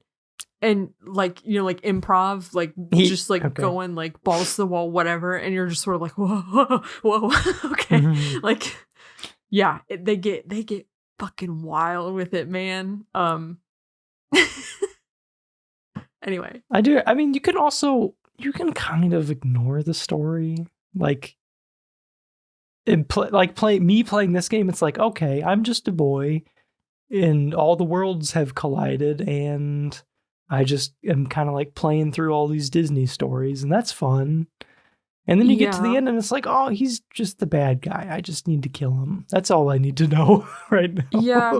And you can fall back because it has the whole like light versus darkness, which is a very basic, very universal theme.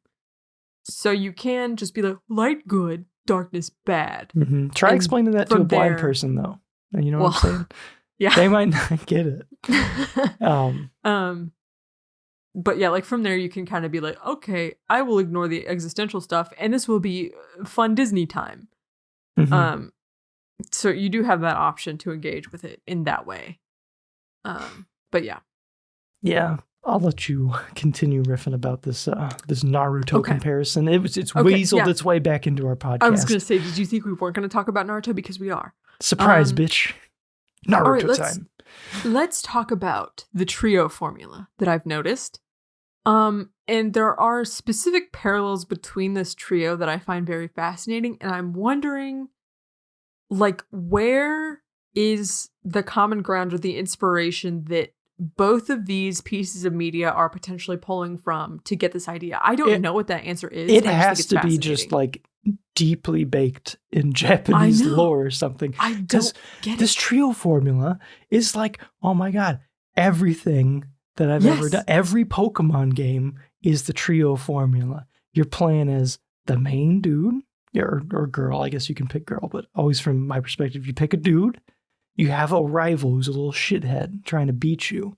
And then you have a girl who's like a nice girl helping, I don't know, like a professor's assistant or something. Is it just like a Japanese thing? Is it an every person thing? I'm like, well, all of a sudden I'm like, well, what is that so Raven? Is that a tree? Yeah. I don't know. Yeah, it's very Drake and Josh. Bizarre. With Megan. Sasuke is Megan. Megan is Sasuke. Yeah. Evangelion kind of has a trio thing going on. Yeah, there's like all sorts of media properties where you can apply the trio formula to it. And also every Kingdom Hearts game has a trio that is like, even there are Kingdom Hearts games where the protagonist is not Sora, and those characters are still like functioning in a trio. Mm-hmm. And like Star Wars also has the trio. It does. Thing going on. You're right. And Star Wars also pulls from some like Eastern storytelling representation with like, because like the Jedi are like samurai or whatever. And so I'm like wondering, I'm like, what is the source? And then you have Christianity, which has the Holy Trinity. And I don't understand. I don't know what it is with trinities and trios that the human consciousness or creative juices are like, there's gotta be three things. I don't know. We do like our threes. We do like our threes very much. Anyway, so I just wanted to take a second to point out some of the interesting parallels between Sora, Kairi, and Riku and their counterparts in Naruto, Sakura, and Sasuke. Now, again, Kairi and Sakura both kind of get the short end of the stick in both of these properties because women. I guess, yeah, women. I guess. Because men writing women. And both are just kind of like a damsel with not a whole lot going on. But specifically these Sora, Naruto, and Riku Sasuke parallels I think are the strongest. So I just want to point out we have Sora and Naruto, who their whole shtick is like, my friends are my power, and like I gotta get strong to protect my friends.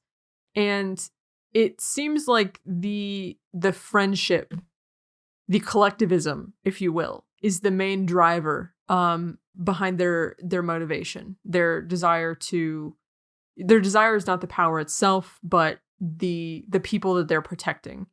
And the power is something that just sort of like comes to them as the story develops, as they, find that drive, find that motivation to protect what matters.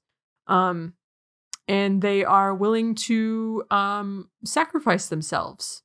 We see that when Naruto throws his body between Sasuke and Haku. We see that when Sora stabs himself with a Keyblade and effectively kills himself for a second. And then we have the Riku Sasuke archetype, I guess the rival. Since it seems like a lot of Japanese media also has like a rival character. And they are motivated by like, okay, I have this goal. I have to get power to obtain the goal. And like getting power is step one. And that is all that matters for this like first phase of my plan. Mm-hmm. Like Sasuke is like, I have to get power so that I can kill my brother who killed my clan. And Riku's like, I have to get power and tap into this power so that I can save Kairi. So it's more like the motivation almost seems more inherently selfish in a way because it's focused on like, I have to get stronger, not to like, it's, or maybe the motivation doesn't start off selfish, but it always ends up being a self-consuming thing. You're right. Where like Sasuke gives up his home in the village and his place with his friends in pursuit of this. And Riku literally gives up his body gets possessed in his like process. And I find it interesting that it's like the collectivist outlook of like being like pro friendship, pro like teamwork is what is presented as the good thing, and then being like the individualistic thing, that's what leads you to like power hungry and being consumed by it. I just think that's interesting. And again, I don't entirely understand what the same like root is both of these trios are pulling from, but interesting. It's an interesting archetype. All right, we're back, everybody. This is the third recording session. What happened to the second session, you ask? Nothing. Don't worry about it. Don't worry about it. I don't know if you need more of a warm-up than what we have right now, but you want to get into the bitch I'm going crazy, slightly unhinged lore discussion. Yes. Again, for the first time, I mean. This is the first time we've discussed this. Right. Our first, definitely haven't rehearsed this before. No, yeah. But yeah, the bitch I'm going crazy section of our Google Doc that is in a very large font and bright red text. I wonder if I can call, like whenever I do the time codes for YouTube and Spotify, if I'll be allowed to name the section bitch I'm going crazy, a slightly unhinged lore discussion. Or if that'll like flag something, get us demonetized. I don't know not demonetized. We're not monetized, but if it'll get us flagged as like, I don't know, inappropriate or something. Yeah, I was going to say, I don't know if they'll let you cuss in the bookmarks or whatever. I did think about just straight up naming the episode on YouTube, bitch, I'm going crazy. I wish we could. Yeah. Oh man. What is Kingdom Hearts? Or we could Hearts call it a sequel to Donald Duck Goin Quackers. Yeah. Okay. Take it away. Take me on this journey again. Yes. For a second time, let's go on this journey. Take my hand. No. So first, I think I would like to point out that in Kingdom Hearts, at the end of the game, we have it revealed to us this Ansem guy, right? Who is possessing the body of a child. That child being Riku. So throughout most of the story, your antagonists have been like your Disney movie villains, and then like heartless bosses, and then Riku. But the main antagonist of like the guy who is at fault for who caused everything happening in this game is Ansem, and we don't get to meet him until the end of the game. And I kind of think that's a shame because like his design and his vibe are really cool. I agree. It's very mysterious. Yeah. What is it called? Is there a name for, I don't know, like this type of, like the archetypical, the bad guy is not the bad guy. This is the bad guy. I don't know. Like the whole revealing of the henchman factor. I don't even know. I mean, I don't think even Riku realized that he was the henchman until like he got possessed. Right. But like with Maleficent, it's like, oh, Maleficent's the big bad. Yeah. And then, no, it's this other big bad. Yeah, I don't know. That feels like a trope. I know, but I don't know. It does. And I don't know the trope name. I mean, it's like a plot twist, right? Kind of. But yeah, I don't know the name of that trope. Or like Maleficent is like a season 1 villain. Exactly. And, yeah. So, anyway, with that being said, so since you don't get to see or interact with Ansem throughout most of the game, there is another method for the player to kind of be aware of Ansem and his existence and his impact on the world and on the lore. And that is through the Ansem reports. I'm going to ask you this question. Yes, the aptly named Ansem reports. And I think according to Aerith, I think Aerith is the one who is like, oh yeah, she has like a weird wispy quiet voice. She's like, oh, there's She does? Does she? Does she even talk? I can't remember. She has like a weird voice in Kingdom Hearts 2. Yeah, she does, like briefly. Oh, do these Final Fantasy characters stay heavily involved in the Kingdom Hearts narrative? Yes. Oh, that's neat. In at least the mainline games, yes. Do they always bring in like new, more relevant Final Fantasy characters for every Kingdom Hearts game? Does Kingdom Hearts 3 have like the those those road trip boys from 15? No, or anything like sadly that? it does not. That would I be mean, we'll fun. see if they make an appearance in Kingdom Hearts 4, but sadly, no. Sadly, I hope yeah, so. they kind of stick to like the more like, I guess they would be considered like the classic Final Fantasy characters now. So, like, It's so Leon. weird that the 7th iteration is the classic one. Yeah, I know. Well, I guess the second wave of Yeah, Final it Fantasy is like, characters. yeah.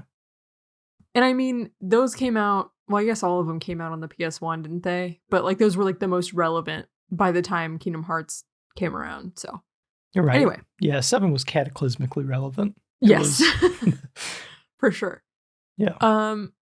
So on the topic of Ansem reports, Aerith basically says like, oh, hey, yeah, here's these Ansem reports. There was this guy from Hollow Bastion named Ansem, and he was like really smart and was doing some experiments. If you find his reports, cool. So did you even notice you were obtaining these lore breadcrumbs throughout your journey? Did you even look at them? I did not No. look. I did not even peek. No. I didn't know I had a journal, which Yes, we discussed previously. we did. I'm not going to point out that we discussed things previously anymore. That's going to make no sense. That's Um, the bit. You can't, yeah. this whole thing has been discussed previously. I'm going to tell some of the same jokes, and you're going to have Okay. to laugh. Okay, I can't think of any right now, but just wait. sure. Okay, so you were not aware of the journal. And just to be clear, so the journal contains not only these lore tidbits, I think it also has some tracking on collectibles in the game. It has a plot summary of each world you visit in the game, and like it has character files you can look at where you can pull up the models of like characters in the game and different heart lists and read, short like little blurb about them. And if they are a Disney character or Final Fantasy character, it will tell you, I think, what property they come from and what year that property was released, which is cool. So you can Nice. kind of like piece together like the timeline. Very guess if helpful you're- before the internet existed. Yeah, I was gonna say if you're like somehow not familiar with like who Peter Pan is or something, you can be like, Oh, who's this Peter Pan character? from Peter Pan? Oh, what's he from? Peter Pan? Oh, okay. Oh. But yeah. Anyway, so now that we have discussed the journal, the presence of the Ansem reports, we know they're in the game, even if we did not take the time to read them. They're Are they, basically like, there if hidden? you want. Because them. don't you obtain? I think you obtain a lot through the Coliseum stuff. How do you obtain the rest? Oh, geez. So some of them are tied to boss fights. Okay. Or like completing a world, I think. Like at certain points, there's like how like sometimes you'll get like items and abilities and it'll have like that little black box pop up. It's like, you got this thing. Cool. Yes. Yep, that's when it shows up. And then I know in Cage 2 in the menu when you're looking at like the different options in the menu, if the journal is populated with new information, it'll have like a bright yellow new tag on it. But I don't think Cage 1 does that. But so it's a really easy thing to forget about, and it's kind of just like buried in your menus. So I don't blame people who miss this part of the game. But so for this lore discussion, we're going to be going over the Ansem reports. There are 13 of them in total. I will give a brief summary of each report, sum it up in like 1, 2, 3 sentences. My voice is getting crusty. I just ate a whole order of pad thai by myself. So. Oh my gosh. Getting a little phlegmy up in here. But anyway, so to understand the Ansem reports, or to like wrap your head around some of the concepts in the Ansem reports, you'll need a background in both philosophy and psychology. Yes, I hypothesize, I guess, that you can better understand the Kingdom Hearts lore if you have background knowledge about Gnosticism, Jewish Kabbalah, and maybe just like a little like a tad, a little smooch of Jungian psychology. So that is what the first chunk of our discussion is going to be about. And then we're going to get into the Ansem reports and how it all ties together. Little background into why I know so much about these random ass topics. When I became fascinated with the anime Ergo Proxy, I wanted to understand its themes and symbolism. And that led me down the Wikipedia rabbit hole into Gnosticism, Jewish Kabbalah, and Jungian psychology. And it just so turns out that when you learn about these topics, about these esoteric religious topics, and you have that esoteric religious hammer, everything starts to look like an esoteric religious nail. So I am here to start wailing on these nails. Start nailing these nails. Yes. So, esoteric religion and philosophy 101. Disclaimer. First of all, I don't personally, I'm not a Gnostic. A Gnostic. Is that what you would call someone who believes in Gnosticism? Gnostic. Gnostic. Yeah, I'm not that. I am not Jewish. So because of that, I might be missing some nuance in some of these ideas. So whatever I'm saying, understand that it is coming through from a place of me trying to take these complex things and put them into terms that I can like wrap my head around. So take it all with a grain of salt, I guess. I'll throw in my own little disclaimer here. I am actually an expert on all topics being presented on this podcast, so I am an absolute authority on any matter discussed in this section. You can cite him in your research papers. Did you know that? Yeah, we cite us in your research papers. That's a joke we made last time. I can't help it. You can't do I feel like I need to. Okay. My whole life, I have had like so let's say, for example, I'm talking to you, blah, blah, blah. I tell you a story. Claire walks in and you're like, hey, Clayton, tell that story you just told me to Claire. I have to tell it in a different way. I have to switch out all my words. I have to like swap a bunch of stuff because you're here and you're experiencing it twice. And oh yeah, it's the same way now. It's like, I feel like I have to approach this in a different way. I have to say different things. And I feel weird saying the same things over and over again. So do I, but like, I also can't help it because I'm literally reading off my notes. Like, yeah. I don't know. I don't know if this means I couldn't do stand-up comedy because I assume stand-up comedy is making the same jokes like it's your first time in front of different, but sometimes the same people. I don't know. Yeah, like weird. Having to like rehearse and like exercise that same exact timing. It has to get like old, or it has to like maybe at some point does it stop being funny to you and you're just kind of like, yeah, here's my joke. Because you're just so tired of saying it? I don't know. Maybe, I don't know. And as someone who spoke at a volume that could best be described as slightly above a whisper most of my life, I don't know. I don't know why I do this, but it felt like an appropriate volume my whole life. And then people told me I was being quiet. But because of that, I have constantly been told to repeat myself. And I just hate repeating myself for that reason as well. So yeah, this is going to be a nightmare for me, boys, but I'm going to push through. Yeah. Anyway, please continue. This is mostly you anyway, so I don't have to say anything. Well, I was going to say, speaking of things we said last time, I do want to reiterate that if you get really interested in this topic and go on to like pursue research or end up writing a college paper on this or something, please send it to us because I want to read it. Please send it to us. Cannot guarantee you I'm going to read that. But I will. Cool. Very cool. I'll forward it to Morgan. Okay. And I will happily read it and probably bring it up. I'll look at it and I'll say, hey, that's neat. I'm proud of you, little gamer, for doing that. But I ain't got time. I will make time. Anyway, so let's talk about Gnosticism. Let's go over the finer points of Gnosticism, I guess. So, in a nutshell, Kingdom Hearts podcast, yeah. Yes. Why the fuck not? In a nutshell, Gnosticism is the edgy contrarian version of early Christianity. And I will get to what I mean about that in a bit. But for starters, the God of the Christian Bible, or Torah, specifically within the book of Genesis, is the creator of this world, but is not the God of like everything. So there is a step. There is the creator of this world, which is called the Demiurge, who is an imperfect, vindictive, jealous God. And the Demiurge rules over Earth with these lesser beings called archons that I think are also created by him. New question. Is this sort of lineage of this person rules over, ruling over, like God has someone that he is below. Is that implied to go on forever? Or does it stop immediately after what's above? Our it God. stops with monad Okay. in Gnosticism, if that's what you're asking. Gotcha. Yeah. No, I meant in reality. I need you to tell me the secrets of the you universe. need me to expound Yeah. upon the nature of God and Yeah. okay. No, not doing that.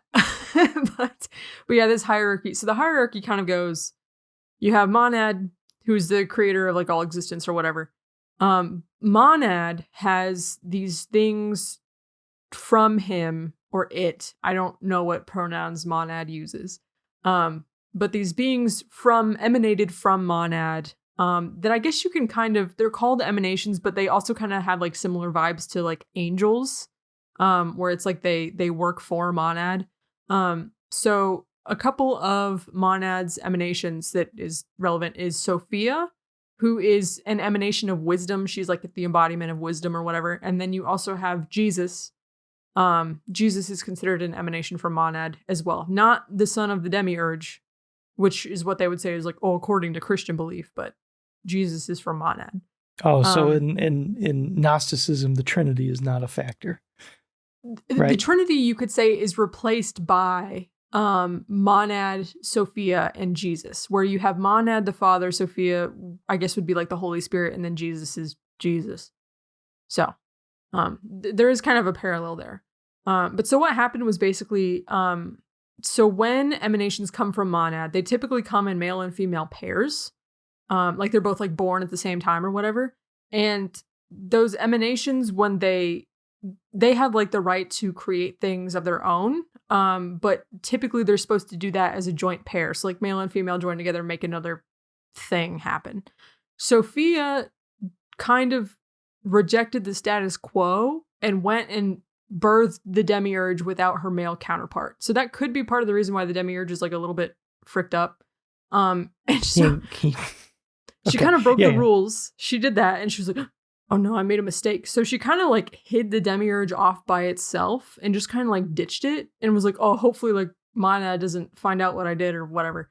And the demiurge sort of like matured thinking, oh, I am the only like God in existence or whatever, like the ultimate cosmic power in existence. So then it created Earth. And so because the demiurge is an imperfect creator, that's why Earth is imperfect. I feel like hiding in space kind of sounds like hiding in an open field scaled up to infinity. Like, yeah, pretty much. We hid him over here. Hey, everybody. Yeah, and I don't know if it's There's implied... nothing breaking line of sight with us right now. Yeah. And I don't know if it's like implied that Sophia, if there's like some sort of like veil, I think it's implied that there's like a veil separating the demiurge's creation, from like the rest of Monad and his domain. Because Monad's domain, which is like, I guess existing outside of this world, is called Pleroma, and it is a realm of like pure light. So with all that being said, demiurge is created by Sophia. Demiurge creates humans. And humans, the fun thing about us being humans is that our spirits are still divine in nature. So they actually belong in Pleroma with Monad. And the humanity's spirituality and nature is kind of comprised of two elements. Element number one being psyche or soul. That's kind of like an interchangeable term for them. And this is considered the male element or atom, and that is the emotional and thinking part of your personality. And then there's also the pneuma/spirit, which is a female element or Eve.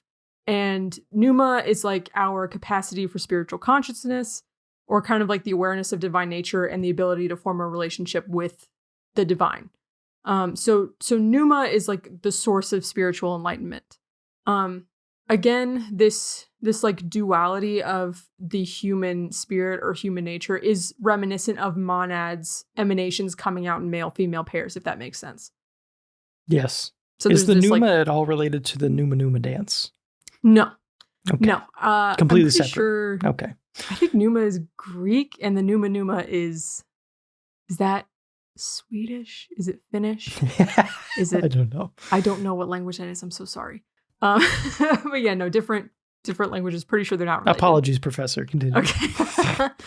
So the demiurge, his goal is to prevent human enlightenment, to maintain control over his creation. So he does not want us to get back to Pleroma. He's like, no, I'm in charge here. You are in my domain. You stay underneath me, sort of thing. Some further examples for how Gnosticism has a contrarian stance to Christianity.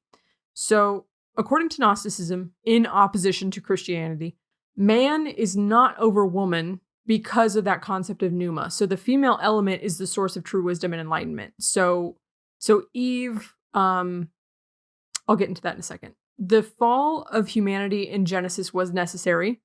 The serpent was actually Sophia, who was enlightening Eve so that she could enlighten Adam. So like I was just kind of getting at, enlightenment comes through women. Even after the fall, humanity is at its core pure and divine, which is the opposite of like the Christian outlook where it's like, oh, we're sinners, we're terrible. Oh, we're evil now. It's like Gnosticism says, no, we were always divine, we're still divine, whatever. And then salvation comes from gnosis, aka knowledge or awareness, based on perception and personal experience. The goal of pursuing enlightenment or gnosis is to become aware of the truths of existence and your own divine nature.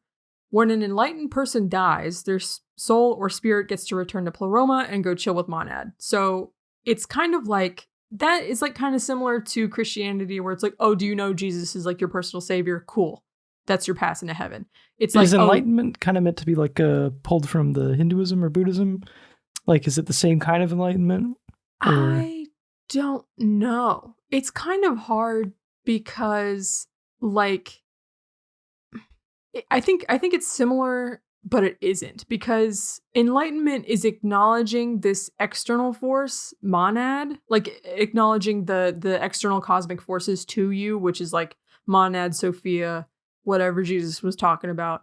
And I feel like maybe, and I'm not an expert on this, so I can't speak to it fully, but I think maybe like Buddhism and Confucianism is like an internal sort of enlightenment. But gnosis is also kind of an internal process. So I'm not the person to probably speak on that, but it makes me wonder.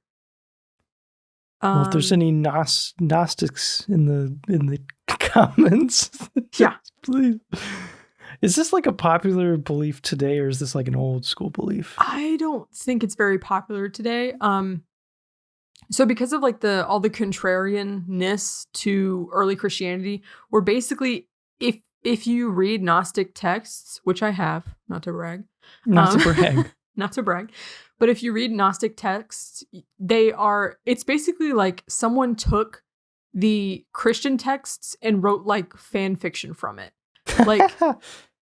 Like one of them was like pretending to be, I think, one of the disciples. It was like, hey, yeah, I'm a disciple and I'm here to tell you about this cool secret knowledge Jesus revealed to me. And then it's just some of the most like batshit stuff you've ever read. Hey guys, it's me, like, Jesus's 13th disciple. Yeah, kind of.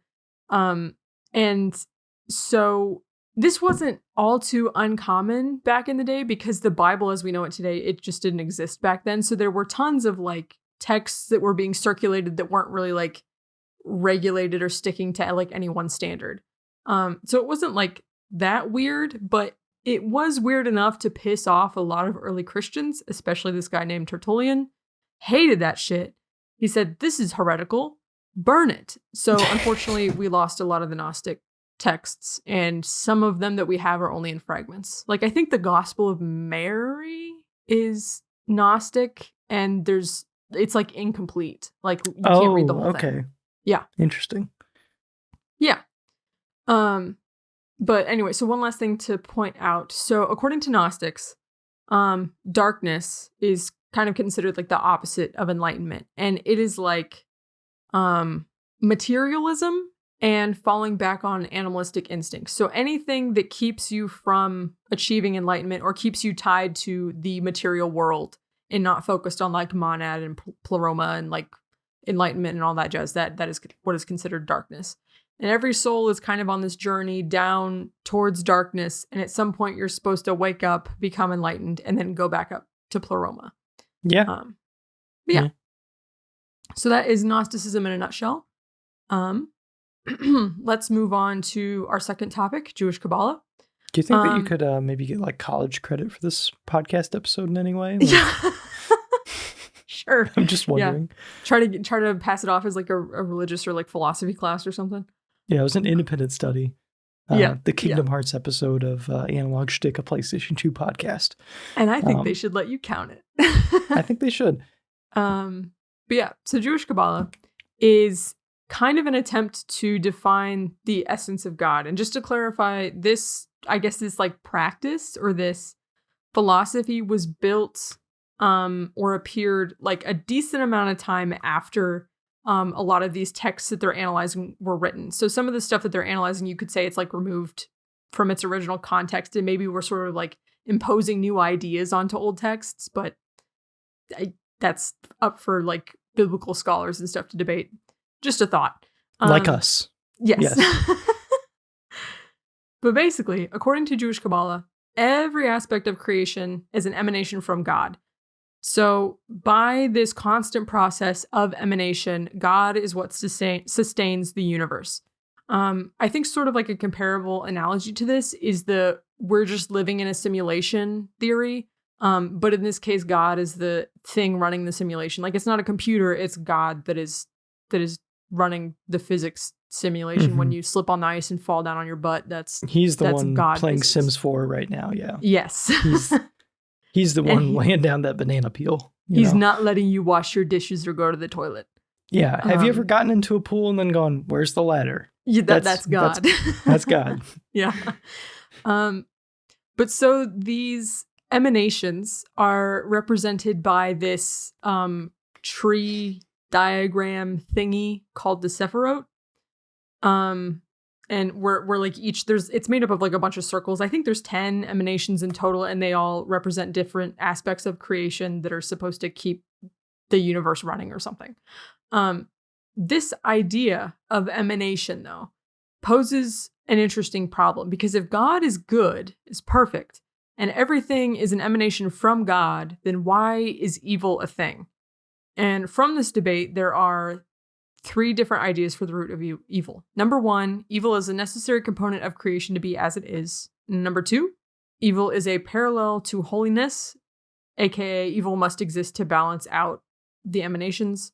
Or number 3, evil is from imbalances we create within God's manifestation. So kind of like the Christian or like the fall outlook. It's like, oh, it's us. We brought evil and sin into the world and blah, blah, blah. We're terrible. The last idea I want to touch on is that man is a microcosm of let me re-say that. The last idea I want to touch on is that man is a microcosm and cosmic powers are the macrocosm. This means that there are various struggles playing out at different scales all at the same time. So the internal struggles of man affect the overall cosmic struggle, just as the cosmic struggles informs the collective unconsciousness of humanity. So like, sort of similar to the Christian idea where it's like, oh, if someone is suffering from depression or mental illness or whatever, it's like, oh, they're under demonic attack. It's the cosmic forces, the cosmic battle going on that's causing this to manifest in them. Or if a human gets saved or prays to God, it's like, oh, this human is affecting the cosmic struggle by like, I guess, giving God a boost or whatever, as if God needs buffs, but I don't know. Anyway, something to think about. And then the last thing, Jungian psychology, only have a couple points that are potentially relevant here. So Carl Jung subscribed to this idea of a collective unconscious. And this idea is sort of that there are universal recurring symbols or imagery that we pull from on an unconscious level. And those are described as archetypes. So like, for example, if you've ever heard people talk about, oh, every culture has a flood myth, isn't that mysterious? Like, what is it about floods that we're all drawn to incorporate in our myths? Or like every culture has had like, or there's like a ton of cultures with a sun god, or there's a ton of cultures with like mermaids or, stuff like that. It's like there are these repeated ideas from different time periods in different areas of the world where it's like, where does that come from? What is the underlying common factor? So that was something that he was thinking about. And then Another concept of his that might apply is something called the shadow, which are repressed or unknown aspects of your personality. This is very similar to some of Freud's ideas about, like Freudian slips. It's like something from your unconscious mind coming out into the open, which Jung and Freud did work together for a while. So probably partially why they have some similarities, but basically, the only thing potentially relevant with the shadow is that failing to address the shadow or develop it causes an inability to fully develop yourself or reach self-actualization. Okay. And last thing I want to cover before we get into the lore. Last time we tried to record this, Clayton had a question about why do these elements, ideas, philosophies seem to appeal so much to Japanese or Eastern storytellers? Because you have lots of media like Kingdom Hearts, Final Fantasy, like Angel's Egg, like Ergo Proxy, like Evangelion. Like why are they so drawn to discussing these ideas or referencing these ideas? I did find a kind of suitable answer. In a YouTube video called Western versus Eastern Storytelling, What's the Difference? By Literature Devil. And in this video, basically, he references briefly how Buddhism and Confucianism, which are widely spread Eastern religions, place an emphasis on personal enlightenment. And like we kind of hit on earlier, Gnosticism and Kabbalah are both looking for that element of enlightenment, like internal reflection, that will produce a more thorough understanding of how the world works around you, or being able to exist and like have a positive effect on that world or whatever. That's sort of like, I think, the common ground between all of this and why they like to pull from it so much, if that makes sense. All right. Now tell me why this is Kingdom Hearts. Why is yes. So to do that, we're going to have to go through the Ansem report summaries. I will try to do this as fast as I can. So in Ansem report number 1, Ansem has a hypothesis that darkness lives in every heart. Ansem just report out of number nowhere. 2. He's just like, I think it's dark in there. Guys, I bet it's like hollow and dark in there. I've been having these weird thoughts lately. Like, is any of this for real? Yeah. Or not. That was a weird opening. That it stuck out to me. It was striking. Just like the text on screen and then the emphasis on like certain words. Interesting. Yes. And that is also a thing that's going to be repeated in, I think, Kingdom Hearts 2 and Kingdom Hearts 3. I don't remember if it's repeated in the not mainline games. But yeah, each one starts with like a funky little quote from Sora that's supposed to be, I guess, thematically relevant. Anyway. Ansem report number 2. Ansem comes up with an experiment. And this experiment is to extract darkness from a heart, cultivate darkness in a pure heart, suppress and amplify the darkness in a heart. When he does this results in the test subjects having their hearts collapse, their bodies sort of, I think they become like either comatose or like catatonic or something. So he shoves them in a dungeon somewhere. And when he does that and comes back and checks on them, he notices that Heartless are beginning to show up and lurk around those bodies. So I wonder if these were willing test subjects. What's up with this? I just don't know kidnap if they some were willing. dudes? I don't know. I think he might have been kidnapping people, if I'm being honest. Interesting. Yeah, this dude killed bugs 100%. Yeah. Yeah. He started with bugs. He started with bugs. He was trying to cultivate darkness in the heart of a bug. We should have seen this coming. But... Yeah. So Ansem report number 3, what are Heartless? He has some possible answers. A, people who lost their hearts. B, incarnation of darkness from the hearts. Or C, something else. He's like, I don't know. Kind of the answer to everything. I mean, if you're asking what is blank, A, people who lost their hearts. B, incarnation of darkness from hearts. C, something else. That applies to literally everything. Yeah. He cannot lose. Picking this up. What is this? Could be any of these 3 options. Yeah, could be a water bottle, could be a jug, could be something else. Could be something else. I like that. Yeah. Report number 4. He discovers that Heartless feed off living creatures. They are instinctually driven to consume hearts, which then creates more Heartless.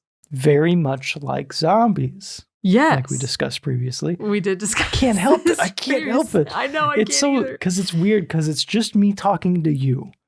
But there are other people listening. They just couldn't hear us last time. Right. Report number 5. There is a hidden door with a keyhole and a huge energy mass behind it that the Heartless are drawn to.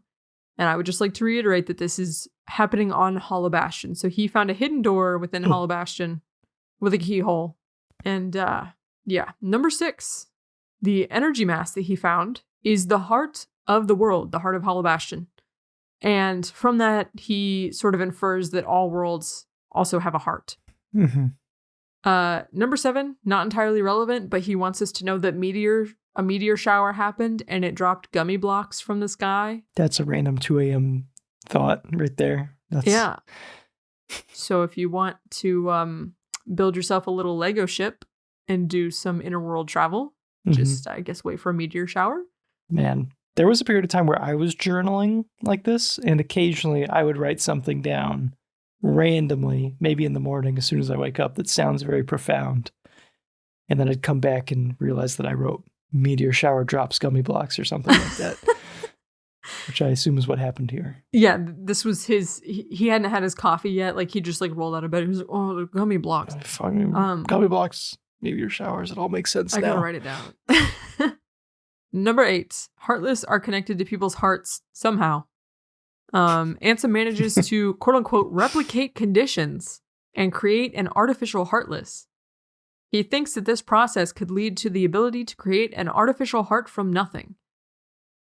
So that's cool. Number 9, Keyblades can lock or unlock the doors to the hearts of worlds. This is why Keyblade wielders can be considered either forces of salvation or complete destruction, because if you lock the world heart door thing, then the Heartless can't get in it and the zombie plague won't spread, or you could fling the door wide open and fuck everyone over. I have a question. Yes. Do these Keyblades just appear? Are they designated to a certain keyhole for a certain world? Is there something like that? Is someone making these Keyblades? That is an excellent question, and one that I don't think I have the answers to. So any Keyblade can unlock any locked door. Not even, very secure. Lock-picking lawyer random would not. Even random ass locks, like the lock to your house, a Keyblade could unlock it. You just have to point the key at the thing and it'll boop, and shoot it. Bam. Yeah. Just like a normal key.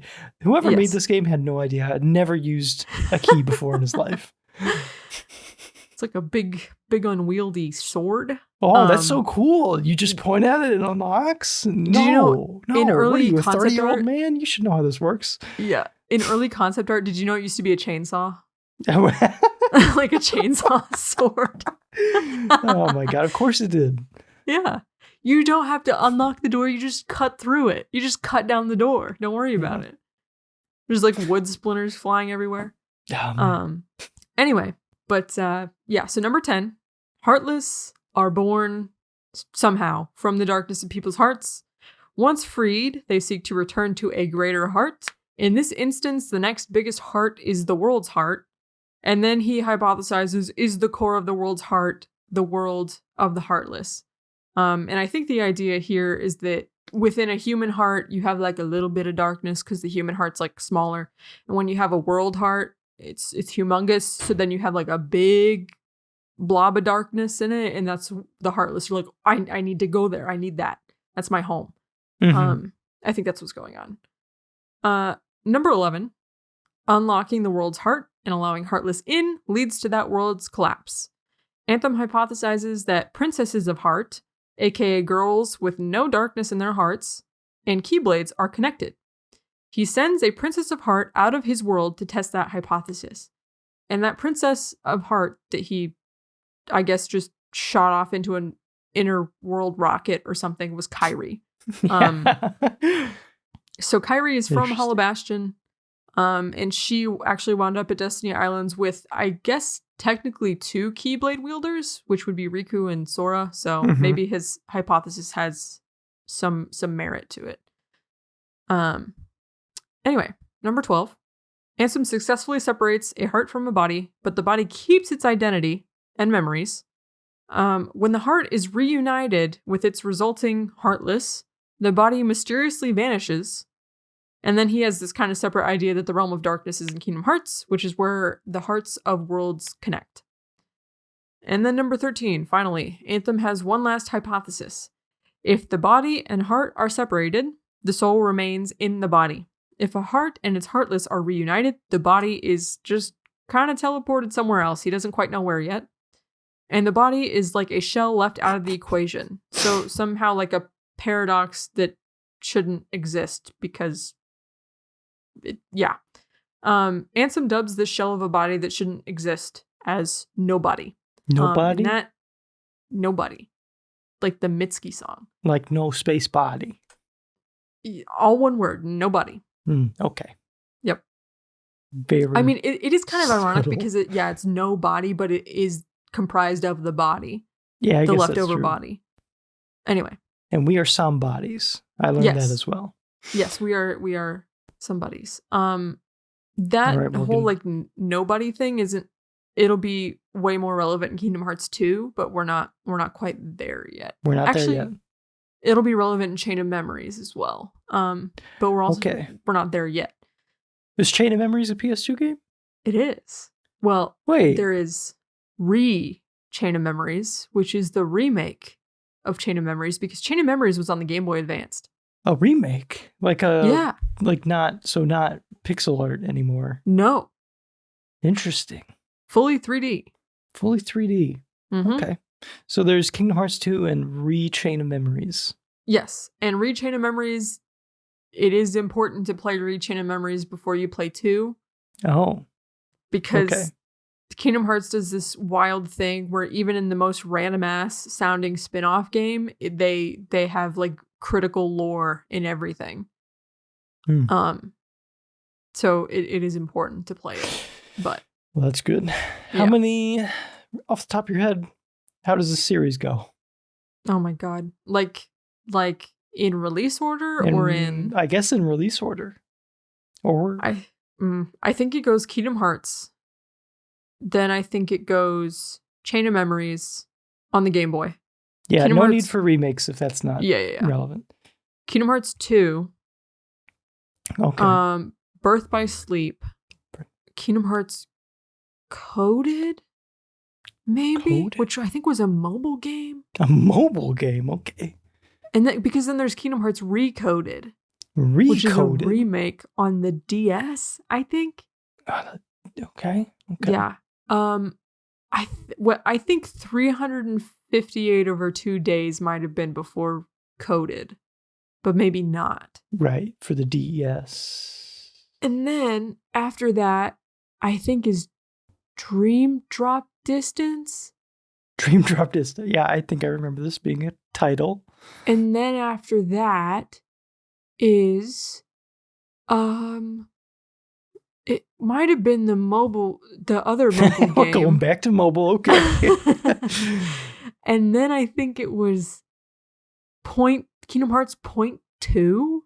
Point 2, okay. We're going and there was like a freaking 2.8 prologue key back cover cross something or other that I don't quite remember. I remember that one, and I thought it was somehow a joke or a mistake on the PlayStation Store.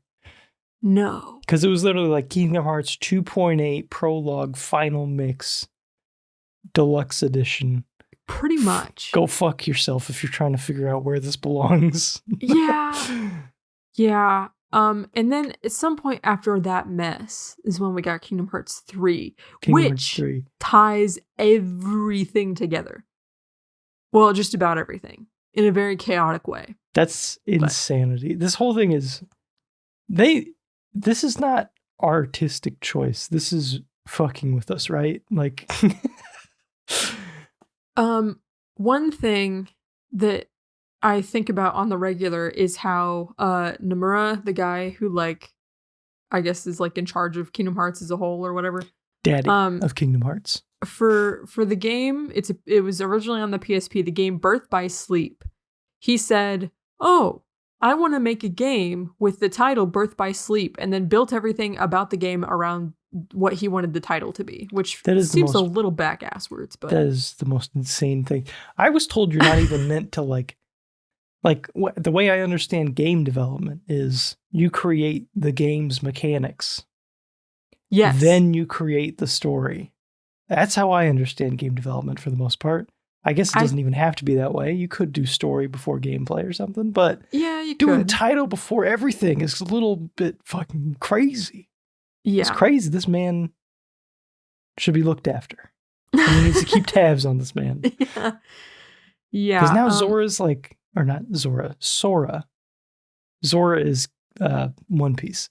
But Sora is like a realistic boy now. Kingdom Hearts 4. He's got toes. Somehow. Fingers. Yeah, and I don't like what they did to his hair. I don't like his hair anymore. I know that's such a shallow thing, but yeah. Oh, and then also there is Yozora, who is sort of like a real world counterpart to Sora, and he's voiced by Dylan Sprouse. So do with that what you will. Yeah. Anyway, Kingdom Hearts 4 looks like a Unity asset flip from just as far as it shouldn't exist. It looks like those videos of I remade Zelda in Unreal 4 or something like that. That's kind of the vibe I'm getting from this. I guess we'll see when it comes out. I haven't really been following it that closely. Just because I'm a little lost in the sauce. After what all happened with 3. Anyway. Yeah. All right. So let's get back to the lore implications. Let's get back on track with this. Yeah. Okay. So after all that philosophy 101, after the lore dump with the answer reports, what the hell does all this mean? And what are the lore implications? So I would like to, theorize or propose that the battle of light versus darkness is occurring on a microcosm, macrocosm level similar to Jewish Kabbalah, where we have microcosms, which are the human hearts, macrocosms, which are the world hearts. And then based on the fact that the rules for human and world hearts and their susceptibility to darkness seems to be the same, this is what makes Ansem hypothesize that Kingdom Hearts must contain hella darkness. The biggest known quantity of darkness is within Kingdom Hearts. But yeah. Understanding the nature of Heartless can also be better understood possibly via Jewish Kabbalah. So why are the Heartless / darkness a thing? We have several parallel ideas, maybe darkness is a necessary component of a heart / existence. It's kind of confusing as to whether or not this is the case because we have the princesses of heart that lack darkness in their hearts, but also when I was thinking about it, there are other cases in Kingdom Hearts where someone gets the darkness within their heart yoinked out of them and it breaks them. They can't recover from that on their own. They need someone else to come in and mend the heart before they can function like a person again. Kind of bizarre. There's also the idea that maybe darkness is a parallel to light. Maybe it's kind of like the Force, and you have to have a little bit of both to keep everything in balance. Or maybe darkness is due to imbalances created by beings with hearts. Personally, I feel like it's kind of a combination of the first and the third points. So maybe it's a necessary component of existence, but due to people's actions or negative behaviors or whatever, it throws the whole system out of whack. I don't know, but it's interesting to think about. An additional note on Jewish Kabbalah is that Kingdom Hearts may be a stand-in for the Sephiroth. So sort of how I was explaining earlier, how the Sephiroth is this interconnected tree that is sort of comprised of all of the emanations of God. In this case, Kingdom Hearts is the thing that connects all the worlds together, and the worlds sort of take the place of the emanations, if that makes sense. Because I think Ansem said in one of his journals, Kingdom Hearts is what connects all the worlds together. And then understanding the nature of Heartless and Princesses of Heart can be understood to be a Gnosticism. So heartless are from the darkness. They are beings furthest from gnosis and enlightenment and are therefore operating on baser instincts. So kind of how Ansem said they are instinctually drawn to like feed. Like there's no like higher level thinking going on in their little heartless brains. Unless you're a really powerful heartless, then you still kind of get to have your thinking and reasoning, but whatever. Princesses of Heart fits the idea of women being the source of wisdom and enlightenment. So sort of like Sophia, like Eve. If you're a lady, you have an extra special connection to enlightenment, I guess. Okay, yeah. Understanding the relationship of heart and body, I think, is better explained with the Gnostic outlook rather than the Western Christian understanding. So like if you think about like, I guess, Christian thinking or philosophy, we have this idea of like mind, body, and soul. Whereas in Kingdom Hearts, it's kind of confusing because it seems to be broken into heart, body, and soul. And that always really confused me as a kid because I feel like in Christianity or in maybe other discussions, heart and soul are sort of like interchangeable ideas or terms or whatever. Is it not in this game? I kind of felt like the whole heart thing was soul. That's why I think it's kind of better understood with the Gnostic concept because it's like, yeah, you could say a heart is a person's soul in that it is the thing that makes them, I mean, it's the thing that connects them to like the light, I guess. Whereas like in our understanding, our soul is the thing that connects us to God or whatever. But why I say the Gnostic concepts are a better fit is in Gnosticism, we have the psyche, aka soul, we have the body, and we have the pneuma, aka spirit. And I think that's more directly aligned with Ansem's concepts of soul, body, and heart. Just because we have that distinction between like your personality and your ability to think. And then we have this other distinct element, the pneuma, that is your connection to the divine or to light.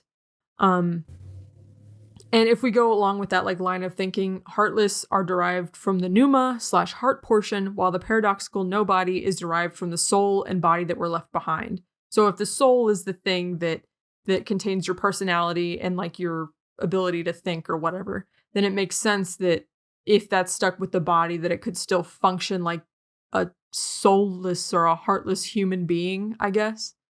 But yeah, because that is something that we will see with nobodies in the future, where it's like, yeah, they have a personality, they seem like a complete person, but apparently they're not. So let me just, sorry, I'm looking at my notes real quick. One last idea that is presented in the lore that I am still having a hard time wrapping my head around is this idea that when a heart and its heartless are reunited, I don't understand why they don't reunite with the body and soul that were left behind. Like, does the heart and heartless reunited just generate a brand new body? And then what happens to the chunk that's left over? Or is that the thing that, I don't know. I'm still like a little confused about that because like Sora loses his body, I guess, when he becomes a heartless, and then Kairi hugs him, and then his body reappears and it looks like him, but is that not the same body? I don't know. Something to think about. Is it kind of like how we shed all of our cells every like 3 months or whatever, and we're just brand new people? Oh, I didn't think about that. That is weird to think about. Yeah. Huh. Is it also fun to think that like, you know, if you break up everything about us, we're just a bunch of dead things? I have heard the human body described as a bog with a conscience. Yeah, where does the conscience come in? Isn't that weird? Yeah, it is kind of crazy. How many cells do you take away before, like, or how many cells, like how many, I don't even know. like the pile of sand metaphor, how many grains of sand do you remove until it stops, until like at some point it turns from a pile into just little grains of sand or something? I don't know. Yeah. I think I butchered that metaphor, but I tried. No, I think I got it. All right.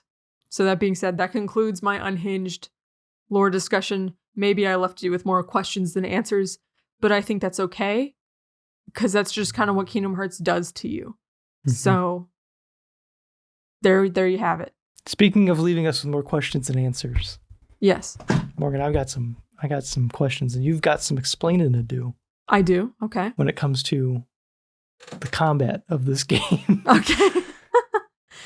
I guess. So I'm going to come out with a hot take right away, and I'm not even sure. Like, I know people love this game. I don't know what aspects of it they love necessarily. Maybe it's just like the setting, the world. It's kind of fun. It's kind of a well-produced game too. I imagine if you played this as a kid, you'd be like, yeah, that's what good games are. So I don't even know. But me playing this 25-year-old adult, 23 when we started this, right? Yeah. That's strange, isn't it? It's been 2 years. That's strange. It is weird. That ain't right. No, it's unnatural. That's unnatural. Oh my God. I've been making videos for 10 years on the internet for just fun at this point. Anyway, I'm not a huge fan of the sort of fundamental aspect of the game's combat where it is a mix of this hack and slash gameplay with menu-based like RPG elements of like selecting spells and healing equipment and stuff like that. There's no like commands for, well, there actually are commands for Donald and Goofy, but those are like dedicated to buttons, which are more helpful. So basically, my main complaint is there are certain sections where it becomes very clunky to have to scroll through a menu to interact with like a key object or a gameplay mechanic of a boss fight, and then make sure that you're also scrolling back to attack. It's just a little clunky, a little unintuitive. I don't know if you agree, disagree, if it bothered you as much as me. I imagine this is something you can just get used to, but I find it unintuitive, I guess is the best way to describe it. Yeah, I think it was clunky, not just because, I mean, like when you're in intense fight and the situation is getting kind of dire, and then you have to scroll, and you have to be paying attention to what's going on in the fight. You have to be dodging everything, and you have to be scrolling on this like little sub menu in the corner of your screen at the same time. It gets kind of hectic. And there are times where you fumble it and don't do the action, and you accidentally like use a potion or cast a spell you didn't mean to. It gets kind of annoying.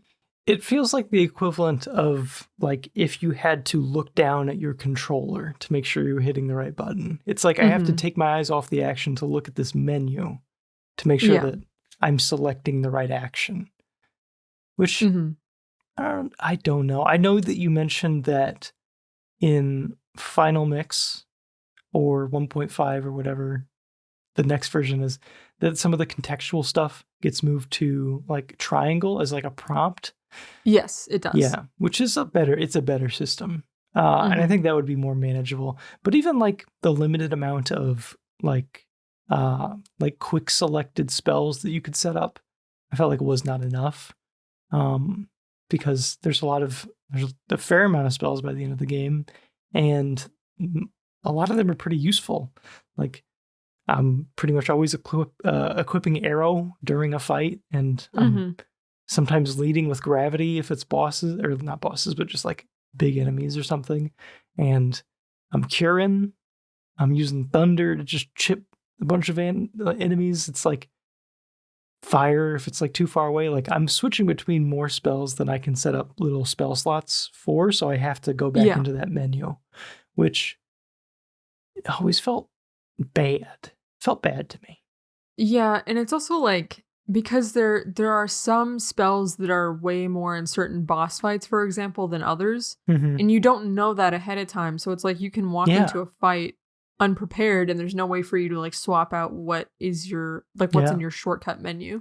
They absolutely should have left some of those options available to you during the boss fight, because that's just like that is such an easy situation to get into, where you're in the midst of the boss fight and you're like, man, it'd be really helpful if I had, I don't know, fire on one of my quick selected spells again or something like that.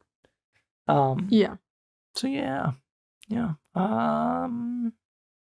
That's all I have to say about that.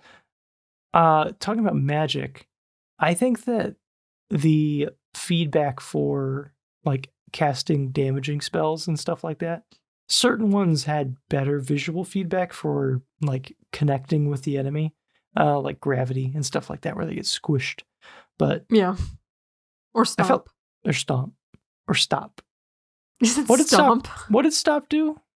It freezes enemies in Did place. it freeze them? Okay. Yeah. I didn't actually use it ever. I don't think. I think I tried to use it once and then I didn't connect with it and I'm like, it must be broken. Oh. I didn't think that, but I'm like, I'm not good with this. I'm not going to use it. But yeah. Or like Blizzard kind of is better because I think it progresses as you level Blizzard up, but there's like a crystal that forms on the enemy whenever it connects. So that's like a better visual indicator. I felt like fire was not very like especially early in the game. It's like, oh, cast fire. It's like, did I hit him? I don't even know because I don't have scan yet. So it's like, there's no way to tell almost. Thunder's a little bit similar to that too. It's like, is the range for Thunder shorter than I think it is? It's hard to know. I feel like in general, Magic was, it was tough to tell whenever you're progressing, like, or chipping away the health bar or something like that. I felt like scan was basically required for pretty much every aspect of the game because I feel like I need to know how much damage I'm doing. And there's no like visual, there's no like diegetic feedback on like actually whittling away at an enemy's health. Like they don't like start crumpling or losing limbs or something. But yeah.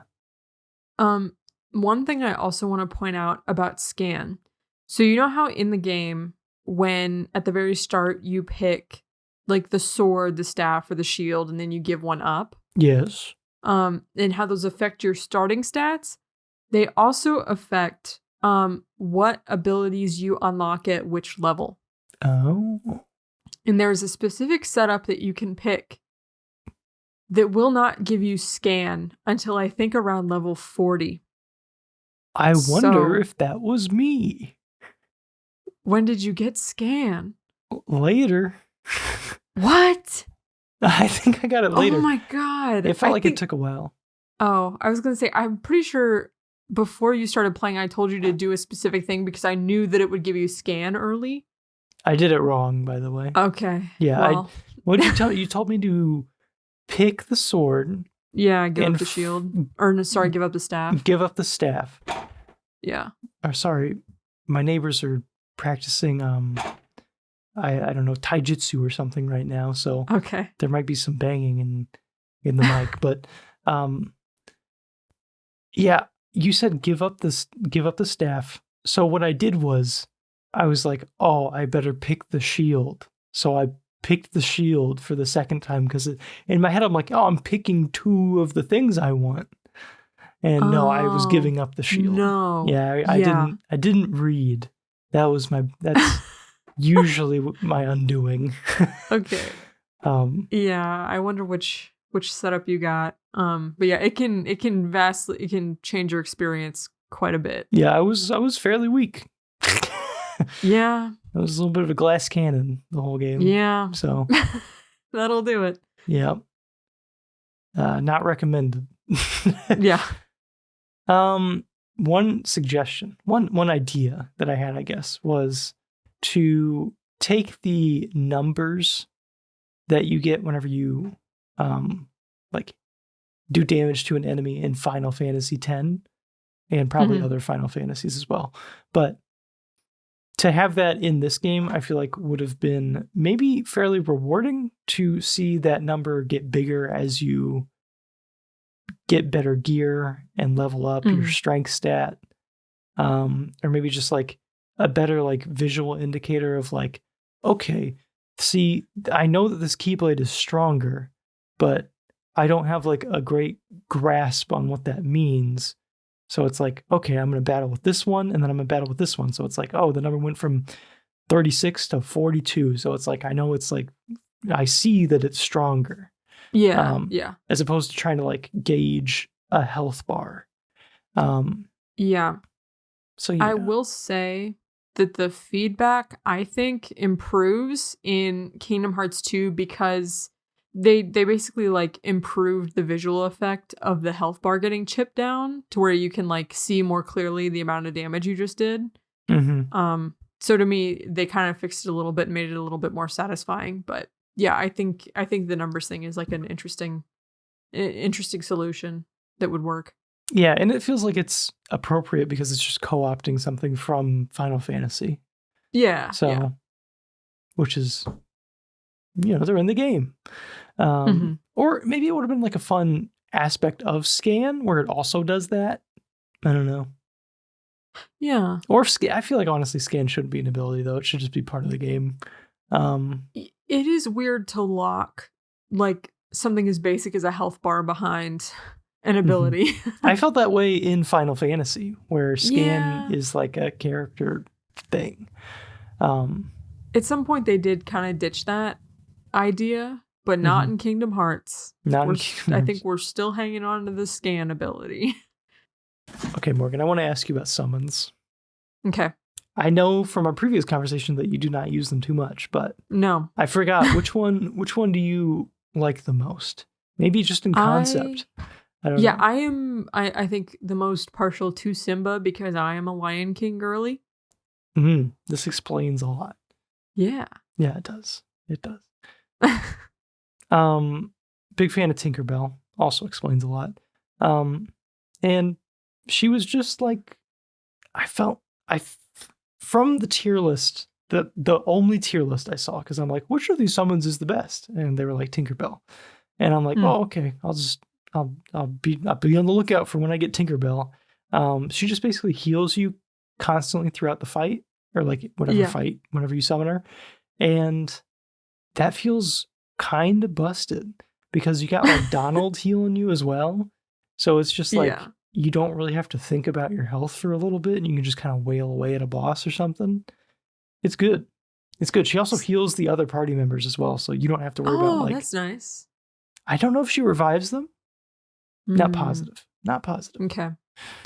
Speaking of busted, there is, I don't know if you would call it a bug or a manipulation with Mushu. Where you can basically, so like Mushu shoots like a bunch of projectiles really fast and they kind of do like chip damage from a distance. There's like some sort of manipulation you can do to overwrite that chip damage with the like big final hit of Sora's melee attack combo. Wow, okay. And then when that happens, you just use Mushu to like melt boss health bars. That's funny. Yeah.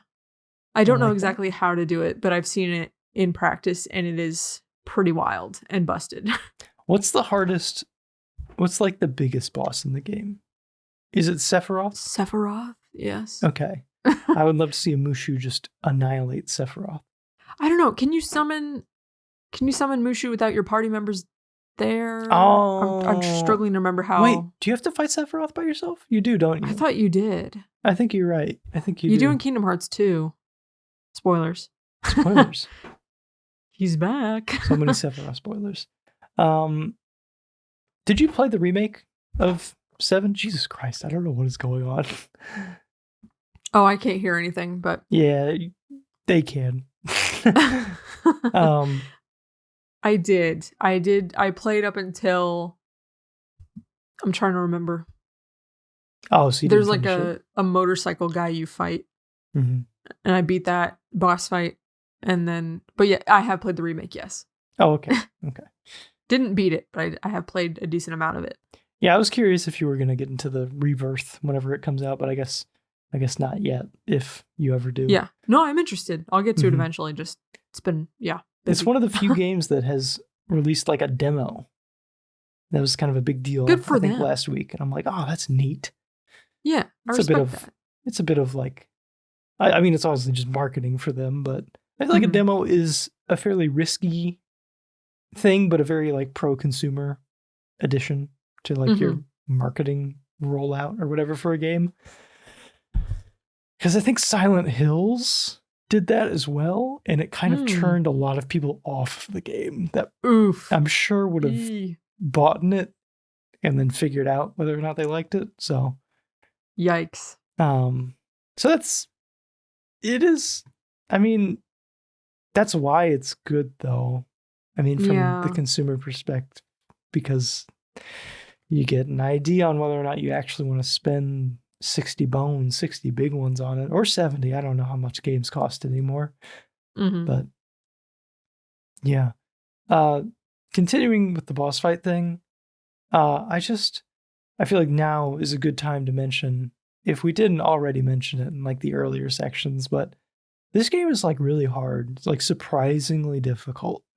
And this is my second JRPG, I guess. So I'm aware that grinding is, like JRPGs they're a skill. They're like a skill thing, but at the same time, it is more like it's like you always have the option to make things easier by investing time and grinding. Yeah. You know what I mean? So there's like, it's not that it removes the fact that there is a skill element to some extent, but playing the game like I was playing it, which was pretty much just taking fights as they came. For the most part, I did skip a couple things here and there, but like for the most part, I'm just fighting what I see. I'm not like going back in and out of doors and grinding on enemies or anything like that. And I feel like that level of difficulty was surprisingly high for what is ultimately a children's game. Because there's like many, just like the way that the game structures like saves and stuff like that. Not to mention the unskippable cutscenes. It's just punishing to die, like in a boss fight or in just like, I don't know, if you're just like 15 minutes away from your last save point or something like that. It's painful, and it can happen kind of fast, and might not always be prepared for it. Yeah. And unlike the Final Mix version, well, yeah, you already said you can't skip cutscenes. The Final Mix version, the 1.5 version also has an easy mode. So, which, the normal mode, I do kind of question like how well balanced it is for children. No, yeah. When I was as a child, I struggled. Yes. Like I looked at a couple Kingdom Hearts videos, and I was seeing a lot of people in the comments being like, oh, I never got to this part or something like that and stuff like that. It's like, man, I could not get past like the Colosseum as a kid or anything like that. So, and also just kind of confusing. Like there's some like level design aspects that are like navigation is a little bit obtuse. Yeah. Or like the objective that it like wants you to do is not obvious. Like, oh, you have to navigate through this confusing map to this specific spot to get this cutscene to trigger. And it's like, there's not a good way to tell. And it's like, while I do genuinely like aspects of this game, like there's a lot of things to like, but this is, I feel like, one of the glaring sort of problems almost with the game is, I don't know, just why is it so hard? Like the final boss Gauntlet is like, what is it? 6, 7 separate boss fights? Yeah. In a row? Just in one go? Like, I think there might be like one spot where you can like re-equip some stuff. But it's like, man, this is rough. And granted, it's front loaded with the hard ones in my opinion, but still, it's like an endurance battle. And it's a lot to ask of a child, a mere child. Yeah, for sure. There's a lot to ask of me. So, but yeah, I'm curious. If I had to pick a hardest, I would probably go with the Riku fight. Just because it is like, it feels like as you progress into the later stages of it, there's like such a small amount of time to actually damage him. It's like a real like test of patience, it felt like. But I'm curious what in your opinion, is like the hardest boss fight? Or just the Yeah. least liked, in your opinion? Yeah, I've never had like too much trouble with Riku. Like I don't remember any instances of being stuck there. And I know like on my most recent run, I beat him first try. Yeah. But and I think and that was on proud mode as well. But Oh. anyway, I hate Ursula so much. I hate fighting Ursula. I hate boss fights that are heavily magic based and ones where like the boss is like floating in space and you have to like glide or swim around them a whole bunch. I kind of hate that. Mm-hmm. It's annoying. Slipping and sliding around and the constant lightning spam is really annoying. Mm-hmm. Yeah, that's my least favorite. Yeah, that one, it feels like the mechanic of the boss fight. The core mechanic is like not the most responsive. So that contributes to the frustration for sure. Yeah. I didn't like her. Big Ursula made me feel uncomfy. Her eyes bug out and like go cross-eyed or like get stuck. It's kind of creepy. Just too close to her face, and she kept dragging you in closer with her big suck or whatever. Her big suck attack. Yeah. Yeah, big suck attack. Suffering suck attack. Yeah. Morgan, I'm kind of curious how you approach this JRPG or just JRPGs in general. Are you a grinder? Do you enjoy a little bit of a grind? It depends on, I think, I don't know, because like, okay, so I love the sphere grid in Final Fantasy X. I get a lot of satisfaction from filling out those little bubbles. Yeah, I agree. And I had a similar experience with Final Fantasy XII. It's like a big bubble wrap sheet. Exactly. I had a similar experience with Final Fantasy XII, which has, I guess we haven't gotten to that game, we haven't covered that game yet, but it has like a board that you sort of navigate around on, and it has like they're called licenses. Okay. And when you invest in licenses, it unlocks more licenses, and so that is very easy for me to get sucked into and be like, I have to fill out all the boxes right now. But like Kingdom Hearts, I never, as I've gotten older and like more mechanically skilled with the games. When I was a kid, yeah, sometimes I would have to stop and go grind a few levels before trying a boss fight again because I would get stuck. But as an adult, for the most part, I just sort of like roll with every encounter that comes. Like if I'm, you know how you said it kind of felt like filler in your notes, at least you said it felt like filler when Heartless would respawn in a room every time you went through. I would actually stop and kill them. So I was always at like an optimal level to be doing whatever I was doing because I would just gather the XP along the way. So did you? Yeah. Okay, I'll get into this in a second. Actually, I won't jumble up our sections too much. But did you struggle at all with the camera controls? Because to me, I felt like they were somewhat of an issue. Yeah, like I like the control for them. I thought for like, everyone's trying to figure out camera controls right now. It feels like, as far as like developers in the PS2 era, but I felt like the R2 L2 control for the camera was like weird to me at first, but then I started doing it in other games, and I'm like, oh, I guess this makes sense because it's like stuck in my brain now. So it wasn't too bad. I definitely got used to it on the PS2 version. I mean, like as a kid, I struggled hardcore with it just because my short little fingers couldn't always reach the L2 and R2 buttons. But also, now it's not a problem for me. And it's almost like kind of nice to, I don't know. It didn't feel like wrong or like uncomfortable. Like once you get used to it, you're used to it.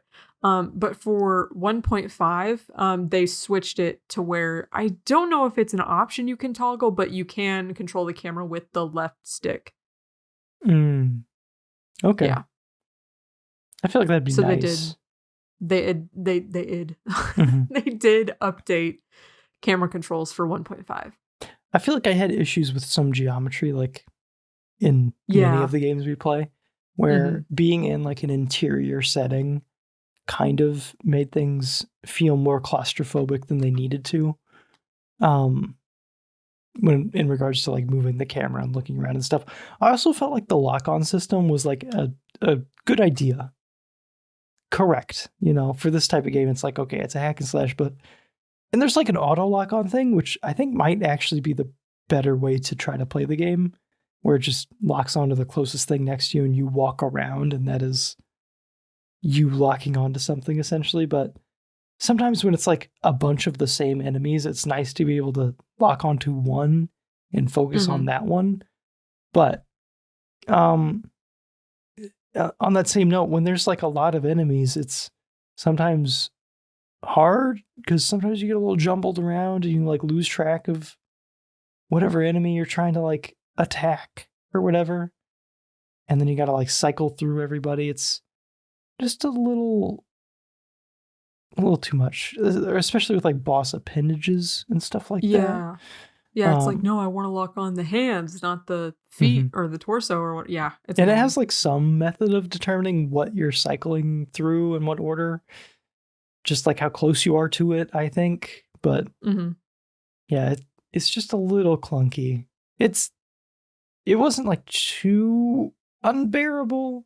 There were moments where it was tough when there were like particularly large amounts of enemies, but I don't know. I managed. It's just it's not the best. It's not the best I've seen. Oh yeah, I have one more note on the combat mechanics, and that's for the party comps. So going to each world, you meet up with like an additional party member, usually the protagonist of that particular story.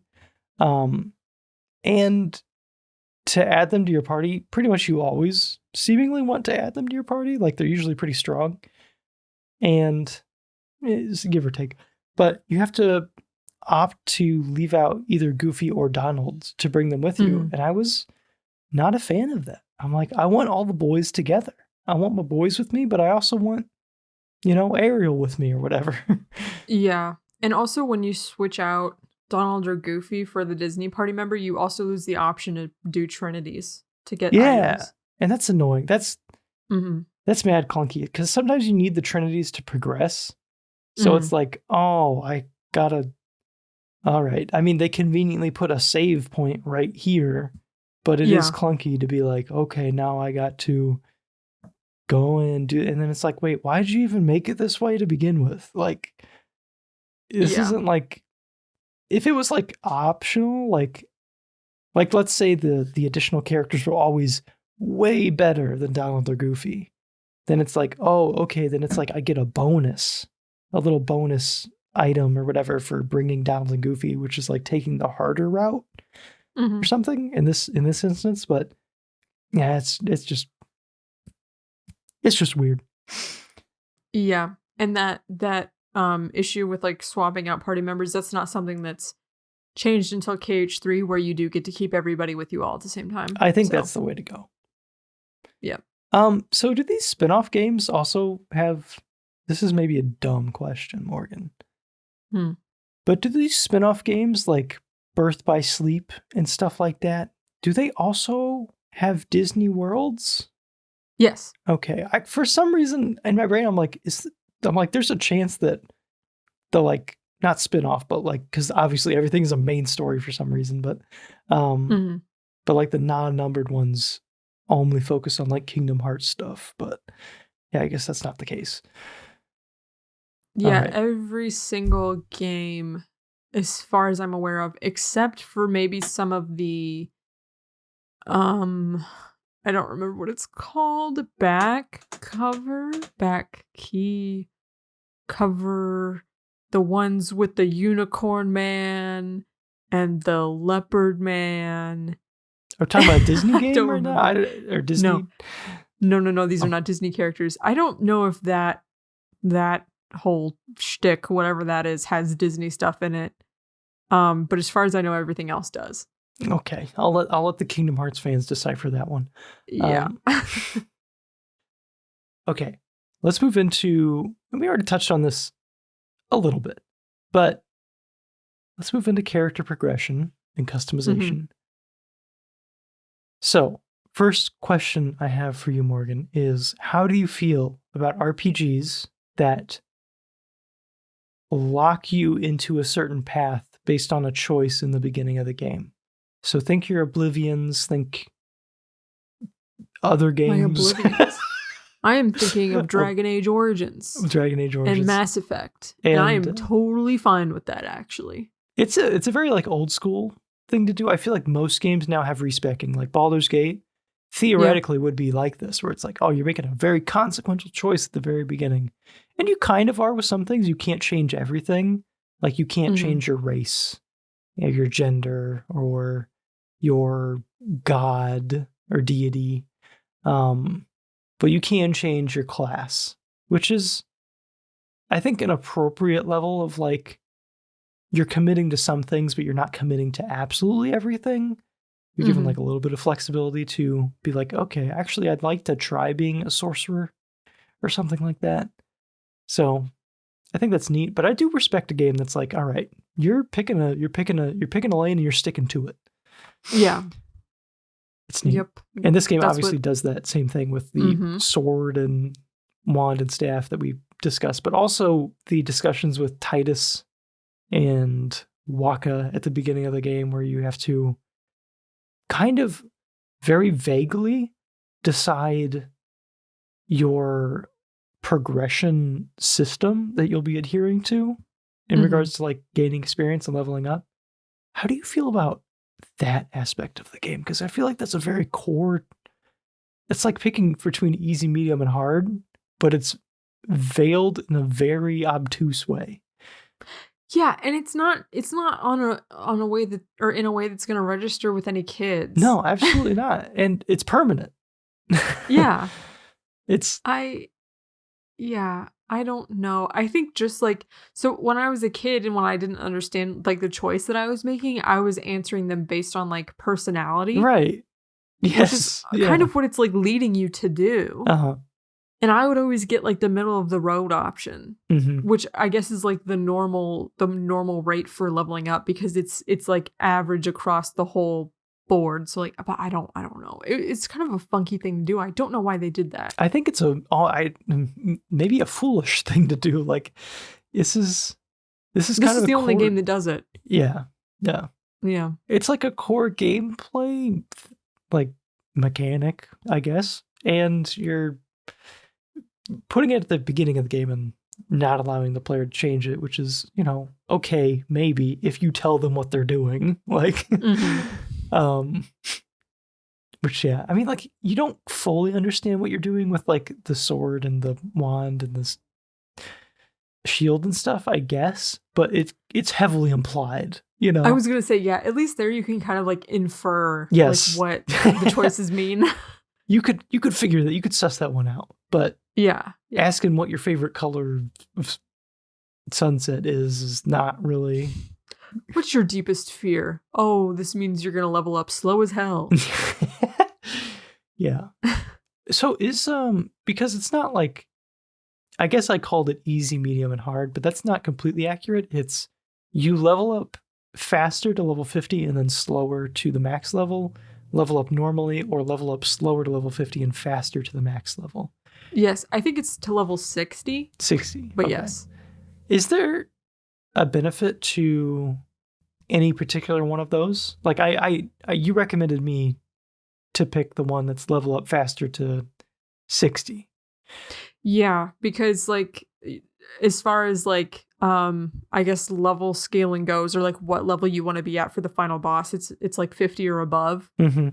So I knew that would be like the fastest way for you to get to where you needed to be. To have like a faster, less grindy experience. Yeah. But yeah, I mean, like if you're gonna go for like the full level 99, there might be some merits to picking the level up slow one till level 60 and then level up fast, because once you get up to level 60, you have a lot of experience you have to get before you can level up each time. So I'd be curious. I mean, there probably is like an overall experience requirement number Mhm. somewhere. Like someone's probably done the math or Yeah. whatever. But Mm-hmm. yeah, that's interesting. Yeah. I don't know. Something to consider. But so okay. What's your favorite Do you want to ask? Keyblade? We kind of already talked about this. So Mm-hmm. aesthetically or Favorite. functionally. Okay. I'm a big fan of Oathkeeper and Oblivion. Yeah, Kingdom you Hearts are. fans will know exactly what I'm talking about. They just feel like a pair that belongs together, you Mhm. know? Like light and dark. There you go. Yeah, I was a big fan of Oblivion. It was Mhm. I got that and I'm like, I'm gonna use this. Even though I got Divine Rose at the same time, basically, which is Yeah. allegedly better from the videos that I saw, but I was like, But Oblivion nah, looks cooler. I'm using Oblivion. Yeah. I feel stronger. Mhm. Because you get like I they also- changed like the sparks or the stars and stuff Yeah. when you hit stuff. And I was like, yeah. I Yeah, like they have like this. different effects. It's kind of cool. Mhm. I also like Keyblades with long reach. Yeah. This game has a lot of short, stubby Keyblades, and I don't like that. Yes. So I also like Metal Chocobo. Oh, yeah. Because that was like a long reach. From Cloud. Lots of strength. Mm-hmm. Yeah. Yeah. I got. And then, of course, Ultima Weapon. Ultima Weapon just looks cool. Yeah, it's very cool. And obviously just default the best. Yes. All right. And did you get the platinum in this game at any point? Or Nope, not yet. okay. Is that something that's on your list? Yes. Okay. So have you reached max level? Not in Kingdom Hearts 1. In Kingdom Hearts 2, I have reached max level before. All right. 99. 99. That's a good max level.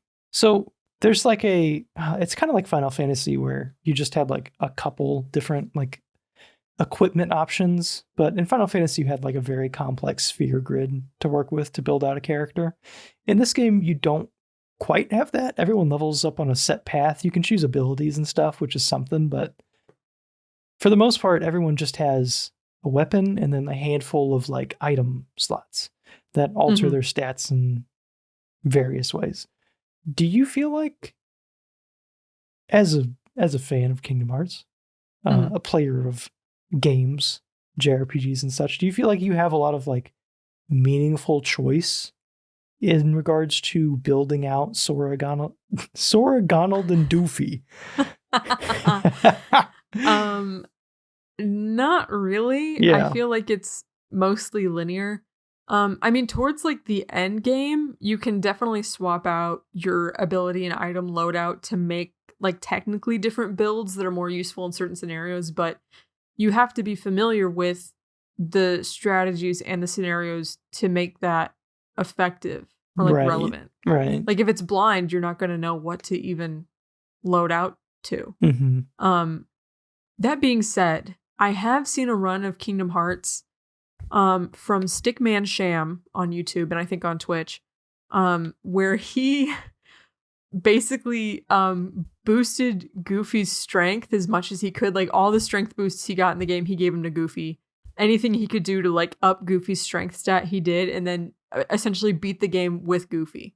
Like Sora was just like the support character and Goofy was the main character. That's fun. I like that. So you can do that. Yo, I've killed Ansem, Sora. Yeah. I don't know. Yep, pretty much. It was funny to watch. That sounds good. I mean, that's something. It gives you enough like leeway to do something stupid like that. So yes. I guess that's something. To me, it felt a little linear, but also I didn't feel like I was exploring quite enough. By the end, I was kind of getting into like, okay, what's the best? Like, what's the most powerful I can make my character given, the fact that I'm not going to get the ultimate weapon or whatever. Just yeah. Yeah. Yeah. You did ask me that, and I was like, I don't know, because like I'm thinking about like he's gonna have to do all this item synthesis, and I don't know if he has like the time or the patience to go item hunting and like, yeah. It's fun. I feel like stuff like this, I think I've mentioned this in another podcast, maybe Final Fantasy, but when it comes to like games with an upgrade system or like character builds and stuff, I start out very resistant to it. I'm like, I don't want to learn this system. Keep it away from me. My brain is already too full. I don't know. Yeah. But inevitably, I get kind of sucked in, and I'm like, all right, what's the best? How can I min-max everything? So it did sink its teeth in me towards the end. Yeah, that's good. I want to discuss what is my biggest problem with this game right now in its own section. And that is what I would consider to be an excessive amount of padding. I think I finished this game at like 20 something hours, and that was with save state scums and stuff like that. So there's some lost time there, I guess. Because that's like, it's essentially a perfect run through the game, but there was a lot of like rewinds. So 20 something hours, game did not need to be 20 something hours. I think that the game, I don't know what this is.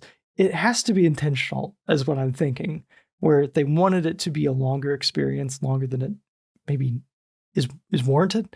There's many areas with what I would consider to be an excessive, egregious amount of backtracking.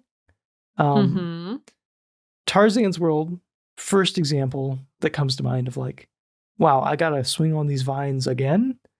I gotta go back down here again. And I gotta feel like do this vines mini game again. Yes. And I feel like that was partially alleviated when I was playing it by the fact that I had a guide telling me where to go. There's also the obtuse nature of just like trying to decipher where to go if you're not playing with a guide that probably adds, again, unnecessary amounts of time to the overall playthrough.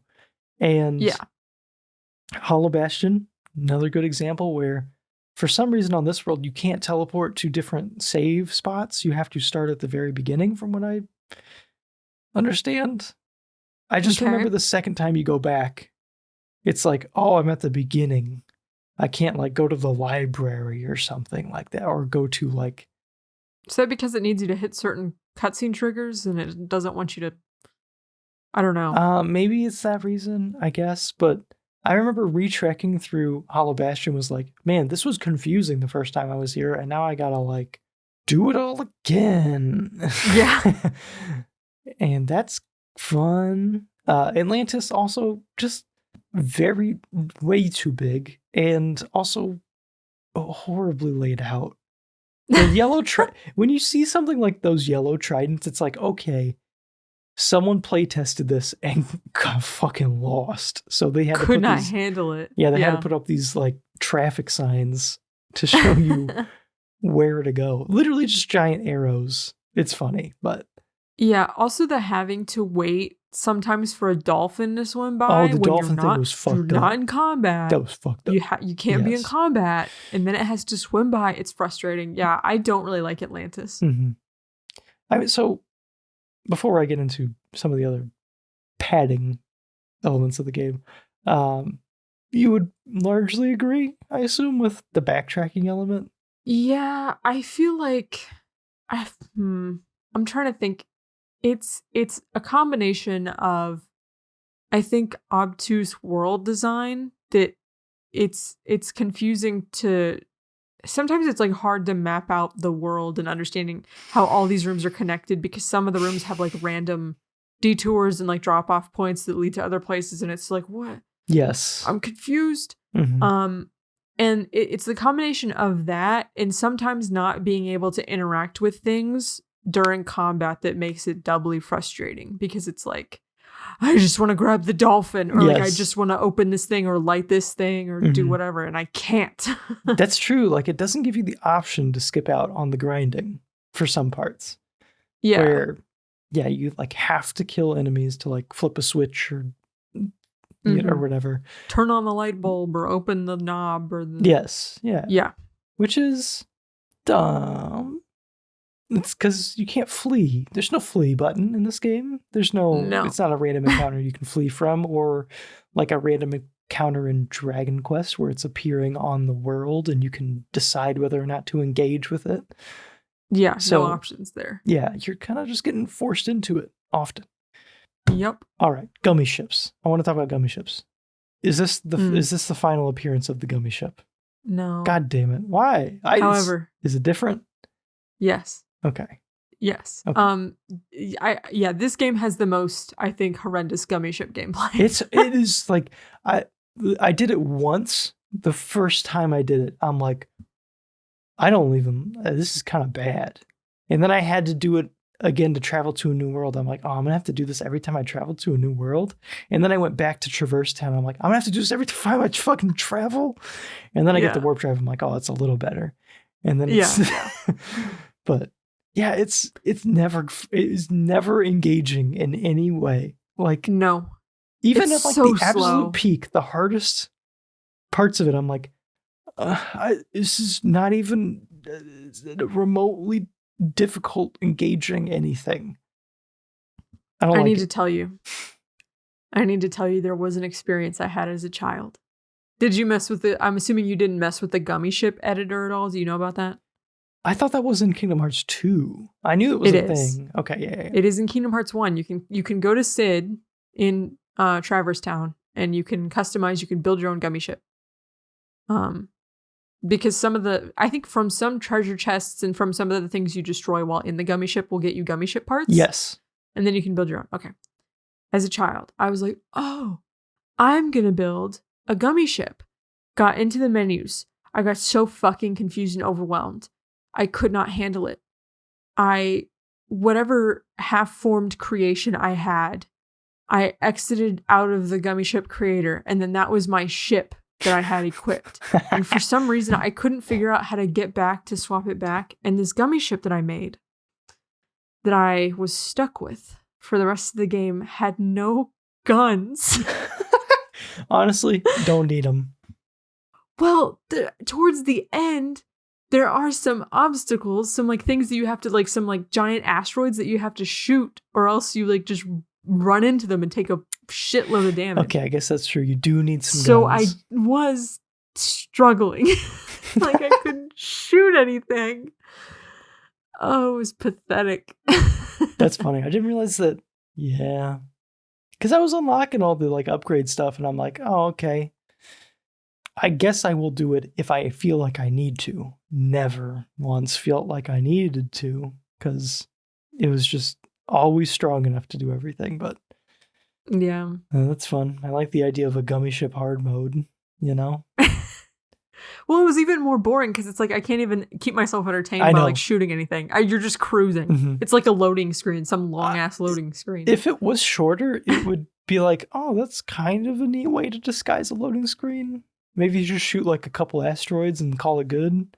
Yeah. But it's not. It's its own loading screen.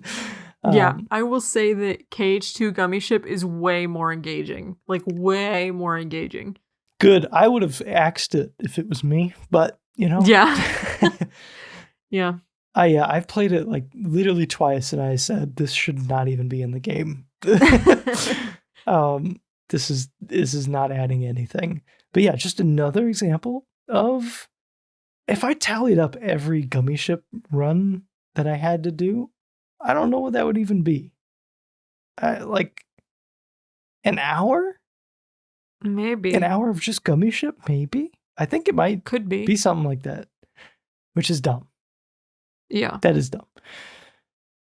Unskippable cutscenes. This is fixed, so I'm not going to harp on it too much. It is fixed in Final Mix, but in the original version of the game that I raw dogged my way through, it was... I didn't raw dog my way through.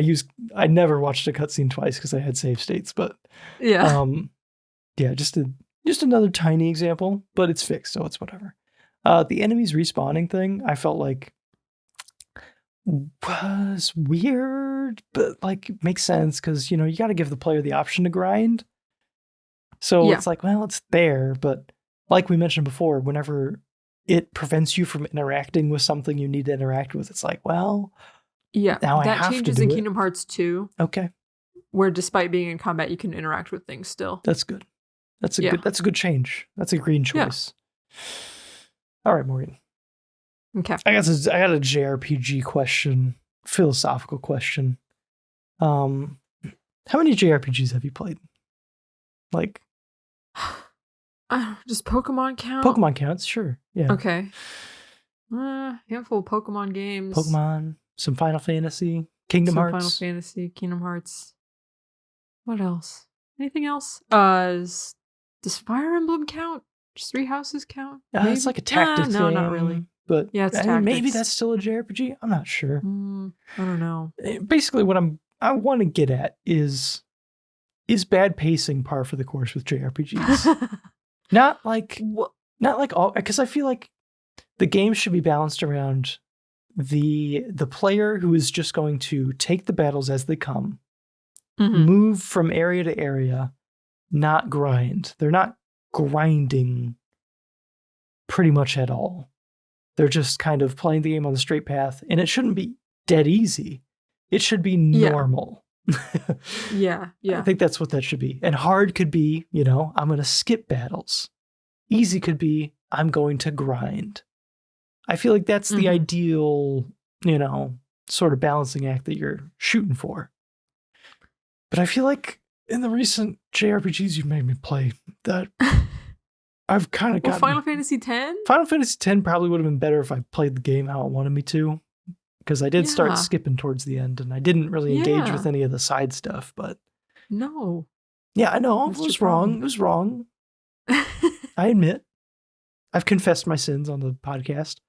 But I feel like for this game, I was doing what should be a normal difficulty thing, and it was hard. It was very hard. Yeah. So I don't know. I mean, I want to take what you have in quotes here, bad pacing. And I want to tweak the phrasing just a little bit and say slow pacing, because bad is a matter of opinion in some ways. Well, when we established our credentials earlier, and I said I was an absolute authority on all things discussed further on this podcast. So it's bad. Yeah. Well, I was going to say it's a matter of preference, because some people don't mind the slow kind of methodical pace that a lot of JRPGs have. Yeah. However, I am going to agree with you in this case and say that, yeah, it does seem like this game has a disrespect of the player's time, specifically because of the fact that there's so much backtracking.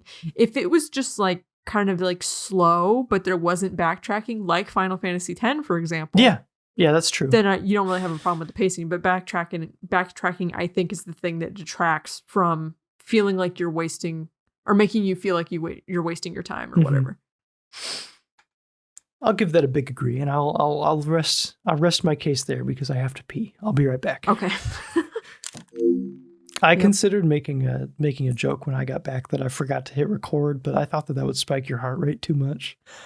So yeah, just a bit. Recording still going good? Going strong? Yes, we're going good. Tapping that mic. Strong. Boom, boom, boom. That's the microphone. Yeah, everybody. Boom, boom. All right. Boom, boom. Yep. Okay. Let's talk about the aesthetics of Kingdom Hearts. So, this game sets out to do something fairly strange, not super, trodden in games, where they're trying to mash together a lot of very disparate IPs with a lot of very disparate art styles.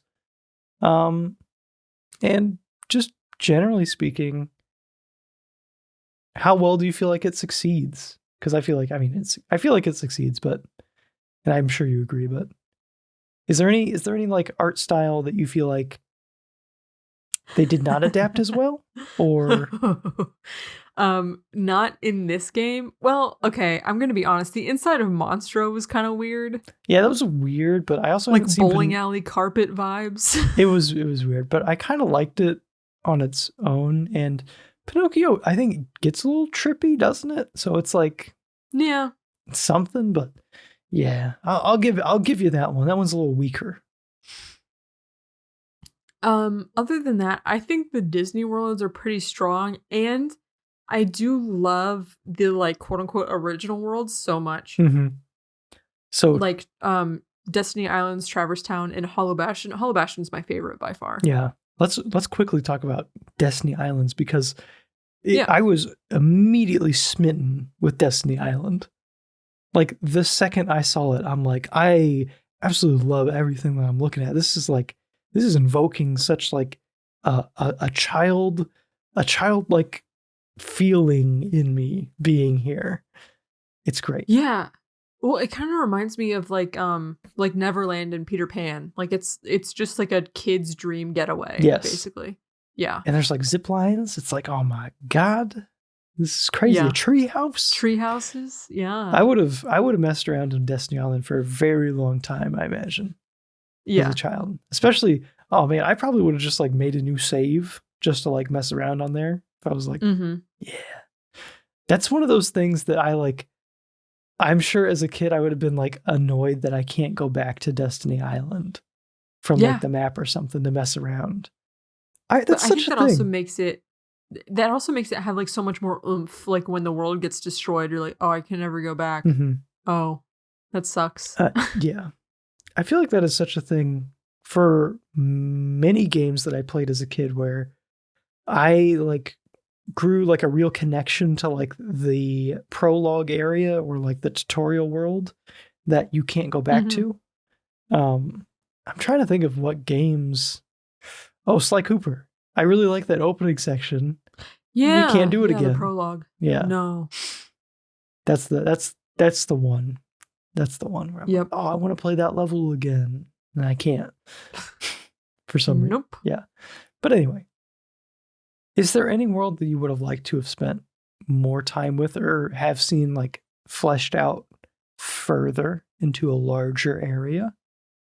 I'm thinking. You know what? No. I'm pretty happy with what we got. No, I don't need any more. No, I'm full. Thanks. I was gonna maybe consider, it feels like a cop-out, but like the Nightmare Before Christmas world, I'm like, I just like it a lot. I'd like to be here longer. Yeah. But I feel like, man, they did some cool stuff with the short amount of time we spent with it.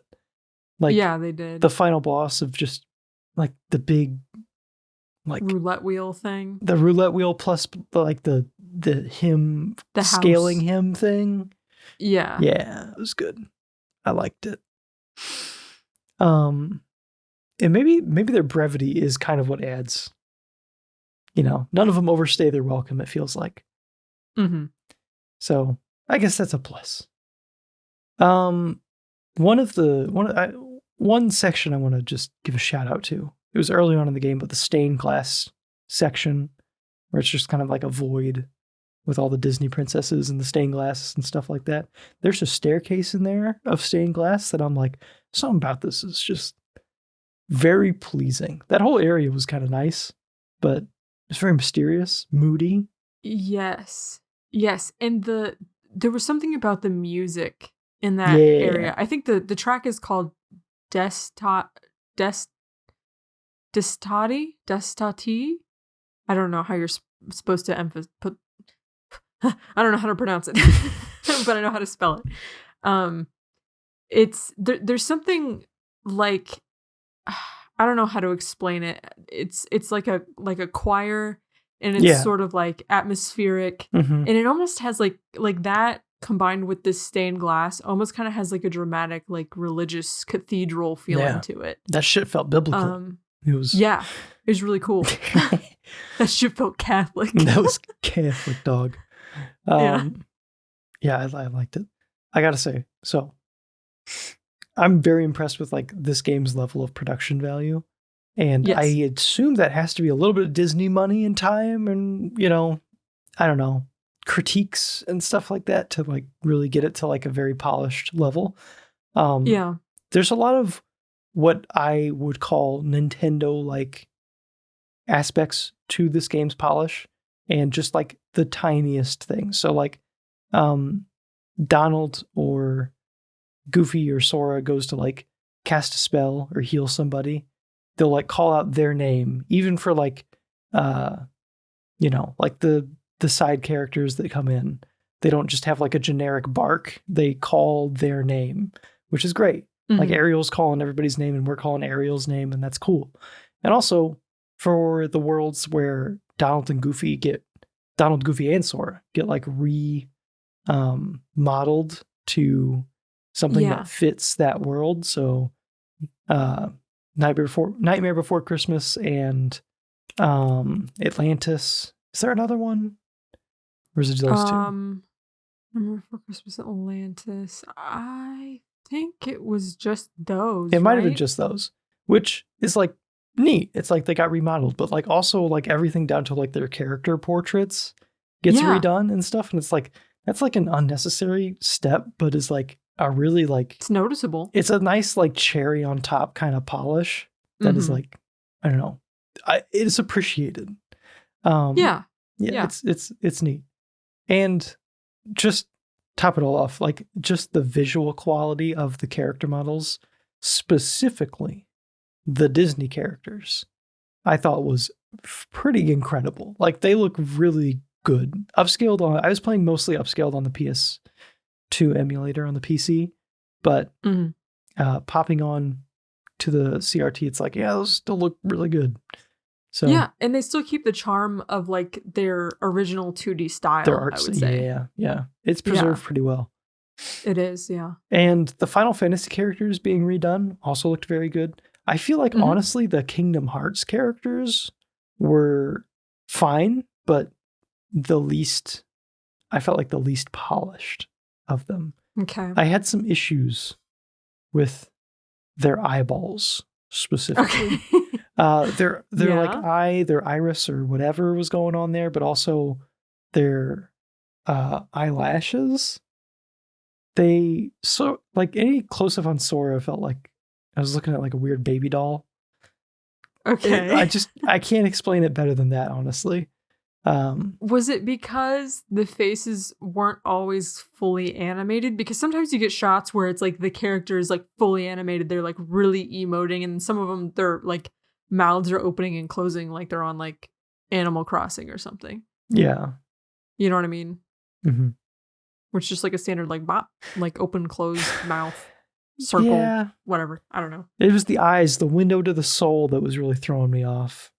Okay. So, and I felt like it was, I don't know, because it was weird because I, bounced back between like a Disney character during a conversation. It's like, they look really good. And I get to Sora and it's like, something's off. Like, and I think it's the eyes. Yeah. But yeah, that also may be due to the fact that I was mostly playing on the emulator. Maybe if I took a deeper look on the CRT where things are more smoothed out, it would look a little nicer. I did notice there were a lot of like artifacts playing it on the emulator with like text on screen. There's a lot of like just weird stray lines and stuff like that. And on the health bar, there was like a lot of like weird cuts and stuff that definitely would not be visible on a CRT where everything's kind of like smoothed over. As far as the music in the game, I like it. Music fails to really resonate with me in a way that I'm like, I remember this. Music is just like it's like an additional thing that's like helping me feel the like tone and atmosphere of the world. And I kind of overlook it, honestly. So I remember Traverse Town because I heard it a lot, and it's cozy feeling. Yeah, it's kind of cozy to me. Yeah. Yeah. The only thing that I want to point out for soundtracks, number 1, Hollow Bastion, best soundtrack. Love that the music in that level. It's so like mysterious. Like the whole entire like world is just shrouded in mystery or whatever, and the soundtrack is perfect for that. Also, it has sort of like a sophisticated vibe to it, which makes sense because that's like where Ansem's research was, and that's where like his library and stuff are. And then the last thing I was going to say was that fucking Atlantis pissed me off because it's under the sea nonstop. Oh yeah, you're right. Escape it. Yeah. That is right. Drove me nuts. I already kind of asked this question, so I'll just say 100 Acre Woods. I thought was a very fun concept. The idea of like walking around on that Winnie the Pooh storybook where they kind of like lay out. It's so cute. Yeah, it's cute. I didn't go back to it after I found like a couple more torn pages, but like past like getting Pooh, helping Pooh not get stung by bees while he's floating up eating some honey. Oh yeah, it is frustrating. Some of the mini games are frustrating, yes. So is it just all mini games then? Yeah, that's like the mini game world. That's fine. I just thought it was Mhm. neat. Like walking around in the storybook, I'm like, oh, that's really cool. Because I feel like I remember that page of the book where it like lays out the world Yeah. and stuff. Yeah. And it's also kind of a nice break from like the combat because the Heartless aren't there. It's Uh, just like a peaceful, like, oh, just come hang out with Winnie Pooh and his friends. And that's the perfect world to have like a sweet little like mhm. side story where it's like slice of life, the beach episode, if you will. Exactly. of The beach game. episode with Winnie Yeah. the Pooh. Yes. Winnie the Pooh, put on some trunks. What are you doing? There's children here. He just wears the shirt. Yeah, it's strange.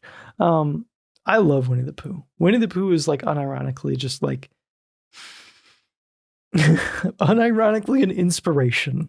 As I think what I was gonna say. There's like you'll like you'll catch yourself looking at a Winnie the Pooh quote and being like, damn, He gets it. this is hitting harder than it should. Like Yeah. this is a level of philosophizing that I did not expect from this like yellow exhibitionist bear. Anytime I think about Winnie the Pooh, I think about how he's not wearing pants. Okay. That's an essential part of Winnie the Pooh. But yeah, 100 Acre Woods, very cool. Does it return? Yes. Okay. And I'm not okay. The 100 Acre Woods experience in Kingdom Hearts 2 has always made me cry. Oh. It makes me cry. Oh. It's because it speaks to like how like the love I had for Winnie the Pooh growing up, and also that feeling of like growing older and then the thing you loved so much as a kid staying the same. I don't know how else to explain it, but it punches me in the heart somehow. Okay. Yeah. Okay. We'll get to it eventually. I'm like bearing my soul. Okay. That's neat. I think it's neat. I don't know when we'll get to it. Apparently we got to play Rechain of Memories first. But and I'm sorry for that. I am truly sorry. yeah, we'll see. Maybe next year we'll do Kingdom Hearts Summer. I don't know. Yeah. Oh, yeah. I got one final question for you. A little accusatory, but oh wow. Okay. I need to know. Be honest with me. As a child, you 100% were obsessed with Kingdom Hearts or Halloween Town Sora, right? You know, I want to say yes. However, asterisk. Yeah. However, there was a character that I was way more obsessed with. That is not in this game. Oh, okay. Yeah. But he is in Chain of Memories. All right. So. All right. Yeah. Okay, Morgan, maybe this is a spoiler, maybe I shouldn't ask it, but in all of these Kingdom Hearts, these other games, the future games, I see a lot of anime boys with black robes. Are they bad? Mm-hmm. Are they good? Are they both? Perhaps. What's the deal with them? Because I see those black robes and I think Ansem, but maybe that's not the case. Yeah. All right. Thank you. All right. They are. I'm trying to think of how to phrase it. I can't think of a way to phrase it. This is not spoiling everything, so I guess I just won't answer. Hey, that's fine. That's fine. All right, Morgan. Unless you got more, that's it. Nope. All right. I don't got anything else. That was Kingdom Hearts, everybody. All right. So let's get into our recommendation section. Where can you play this game? If you're looking to play the original, then I guess you're limited to PS2 and PCSX 2. And for most people, I would recommend the emulator just because of the pacing, the difficulty that we mentioned before. But this might not even be the version to play. Morgan, I'm gonna let you pitch why they should just bullet point list or just off the top of your head why Final Mix or 1.5, either one is the better version to be playing. Yeah. Okay. So I say that you're going to want to go with 1.5. The reason why I say don't do Final Mix is, well, I mean, if English is your primary language. Oh yeah, that's right. I forgot. If you try to if you try to emulate Final Mix on PC SX2, all the text is going to be in Japanese, and that will make things a little bit harder. But yeah, so 1.5 is going to give you all the extra content that is part of Final Mix, but in English 100%. And also with 1.5, you also get Chain of Memories, and you get, I think, all of the cutscenes from, is it Recoded? Not that anyone really gives a shit about that game because it is kind of pointless, but it's there. But yeah, so you're basically getting like 2 games in one. And you get the fixes with the camera and like the triangle button instead of having to like scroll down to the bottom of the menu to do actions. And it's just probably the best experience of KH1. All right. Yep.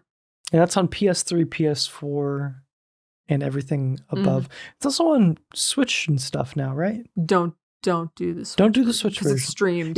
That's right. It's the cloud version. Yeah.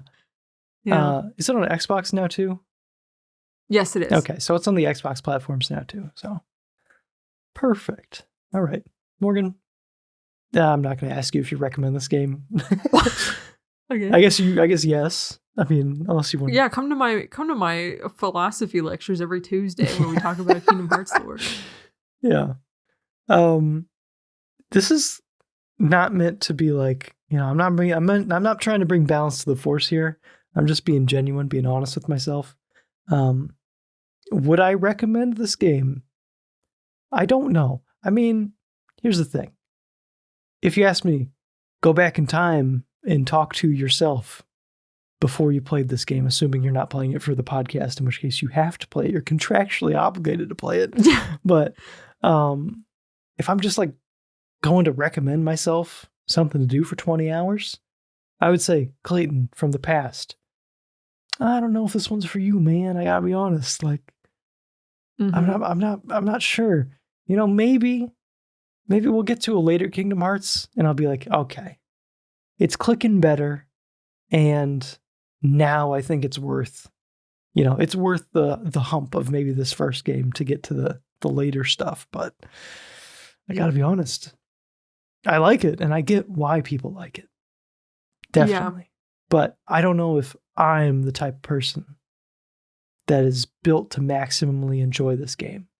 Towards the end, stuff started clicking in a way that it wasn't throughout the game, but up until that point, it was kind of a grind a little bit for me to just keep going. But yeah, for me, Kingdom Hearts 2 is my favorite game in the entire franchise and has like always been my first choice, my first love in the franchise. Yep. So to me, Kingdom Hearts 1, it's like the only reason why I would want people to play it is so they can get introduced to the other titles in Kingdom Hearts that I think are better experiences or like better optimized in terms of like combat mechanics and stuff. Yeah. I mean, so when we get to it, I'll have a better idea on how I feel about the series. I don't want to judge the series based off the first game, but... Well, I think Rechain, I don't know. I feel it's so bad. Oh my god, it's so bad. That's okay. I like bad games. Okay. It's not... Let me clarify. Maybe it is bad. I don't know. The Rechain of Memories breaks my brain. I'm too stupid. And you'll understand. Once you experience it, you'll be like, oh, I can see why she was saying that she was too stupid to do this. And I'm like, because it's too much. We are the podcast that put Shulip in B tier on our ranking. So that's true. I think B tier. I can't remember. Probably B tier. Anyway, yeah. Well, I'll see. Morgan, the future of Kingdom Hearts. So normally we ask if the game we're playing needs or deserves or whatever should get a remake, a remaster, or whatever. This game obviously already has one. And I'm curious, Morgan, in your opinion, is the current newest, the current most complete state of Kingdom Hearts 1, which is, I guess, Kingdom Hearts 1.5 Remix, is that, in your opinion, as good as Kingdom Hearts 1 needs to be? Can this just be the version going forward? You get what I'm saying? Yeah. Yeah, I think so, because there's nothing about the way it is that is, I guess, like holding it back at this point, because like we kind of talked about, the 1.5 version smooths over like some of the clunkier things, like being unable to skip cutscenes, and again, remapping the action to the triangle button. And fixing the camera controls, making them a little bit less strange. I don't think that it needs a from the ground up remake. I think it can be appreciated as much as it should be, just as it is. Mm-hmm. Yeah. Cool. I'm glad we got these game developers. They're too busy anyway. They can't be tasked with a Kingdom Hearts remake at this time. Yeah.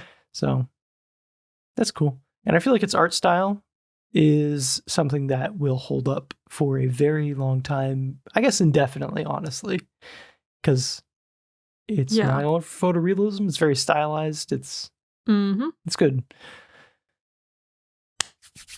All right, Morgan, are you excited for what's coming next in the series, Kingdom Hearts 4? I don't know. I'm just kind of like, because I was big kind of on the Kingdom Hearts 3 hype, and then I was sort of like a little confused because I wasn't keeping up with the series as well as I thought I was. So there's like a bunch of lore stuff that was kind of throwing me off in the third one. And so I'm just going to kind of let it speak for itself without me imposing any sort of expectation or anything on it. So that's where I'm at. It's cool.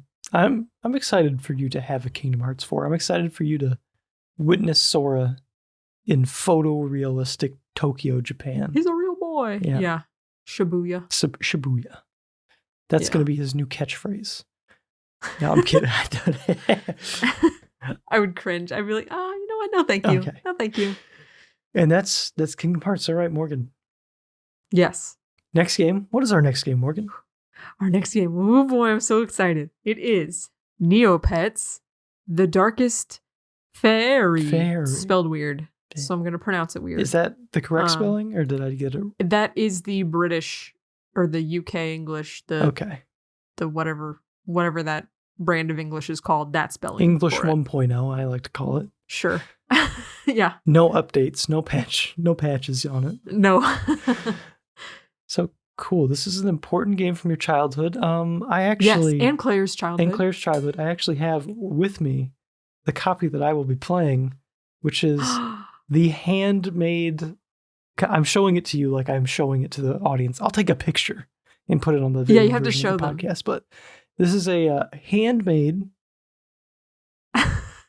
cover art for The Darkest Fairy, drawn by our very own Morgan for my wife when they were children. And yes. it is what I assume. What's the story behind this? It's just like a DVD case or whatever, and you bought the game from GameStop without a case. Yeah, so the game from GameStop came in one of those like little paper plastic sleeve things. And I had an extra case. I don't remember what from. I think, you know how some of the GameStop cases, they didn't have the game art on them. They were just like a blank looking thing that just had like the game. It had like a generic like print thing on it. Yeah. I had an extra case that was just like one of those generic ones. So I pulled that out. And so I had like the game case with like the plastic sleeve and stuff. So I cut a piece of paper to fit around it. And then I drew that in pen. Yeah, I think it's pencil. Oh, is it pencil? Yeah, it's pencil. I tried to make it as clean as possible with my child drawing skills. So I mean, it gets the point across, that's for sure. Yeah. it is very close to the cover. It is the only PS2. So I'm currently like selling a lot of like frivolous things that I own. Mm-hmm. And one of them is actually I own all PS2 games that we play on the show, but I'm currently selling all the PS2 games that I've already played, not the ones that we're going to play. I'm still keeping those, obviously, because how else would I play them if I didn't have the disc? But this is the only PS2 game that I'm going to be keeping. This is it. Oh, wow. Yeah, because I appreciate that. I mean, this is the rarest thing I own. Can you imagine I put this on eBay? What the fuck? I think someone would enjoy, like, I don't know, be like, maybe. Oh damn. Maybe. One of a kind. I don't know. Yeah. Maybe this podcast gets big enough in the PS2 market. I mean, who knows? Yeah. But yeah, I'm going to be playing this version of the game with the guide that you created. Oh my god, I almost forgot about the guide. Oh, it probably has like so much stupid, like, I wonder if it has like any inside jokes between like me and Claire in it. Oh man. I mean, we'll see. And I forgot about that. If I can't beat the game because of the guide, I'm going to blame the guide writer. Do you know if it's a 100%, like, not 100%, but like through the main story? It is, I think so. I remember. I wonder if you got like lazy toward the end or something. That'd be funny. I did. I did get lazy towards the end. Oh man, I'm trying to remember. I remember, this is like unlocking like deep memories that I haven't thought about for such a long time. There's a section called the oubliette, which is like a one of the more complicated dungeons, and I remember getting to that part and being like, fuck, I don't want to explain this whole thing. And so I remember kind of slacking on that part, but I don't remember after that point. I gotta ask, Claire is gonna make an appearance on this episode, so yeah, she'll be here to recount some stuff. But yeah, it's gonna be a very, so we're going from covering one of the biggest PlayStation 2 games of all time to one of, I don't know if it's underrated. I don't know. It was big, right? It was fairly big. I think it sold decently actually probably well, did sell kind of well because Neopets was kind of big at the time. So yeah, but you know, not something with any relevance today is what I guess what I would say. Right? Neopets is hanging on. It's hanging on. I play it every day still. But I feel like if you talk to just a man on the street and said, yeah, when did Neopets die? They would say, it's been dead since 2008 or something like that. Yeah, maybe. And then you have to tell them, no, it's still alive. He's actually right behind you. I do also want to request, if you find any like hilariously poorly written or like funny lines in the guide, will you please tell me? Because you have the key into my psyche with this guide. And I don't remember anything in it. So you have to tell me what it's like. I wonder if I could make a video series out of forcing Claire to play through the game with that guide. I don't know. With that guide. I don't know if that guide's going to be any help. I've played a little bit of this game. It's I played like that opening section, I think. So I like got a sword from the attic or whatever that was. Yeah. Yeah. So it's mostly a new experience for me. It's a little long, so we'll see if we have to pull a little Donald Duck Goin Quackers again. Hopefully not. Yeah. I'm going to try to avoid that happening. Yeah. But yeah, well, I don't think it'll take you as long as Kingdom Hearts because it's not hard. Okay. Yeah. Well, we'll find out next time. On Analog Schtick. Thank you for listening to this episode.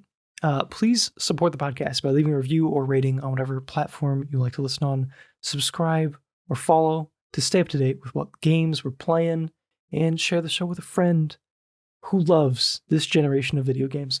Write in with any questions or feedback to analogschtickmail@gmail.com or leave a comment on YouTube or Spotify. If you just want to, reach out to us, tell us we're doing a good job. Give us a little bit of encouragement. Anything that'd be nice. That'd be kind. Please, no comments that this episode is too long. It can't possibly be too long. What is it? 4 hours? That's not that long, you baby. You big baby. You can't watch a 4-hour podcast. You got responsibilities. Pfft. Okay. Until next time. Goodbye. Goodbye.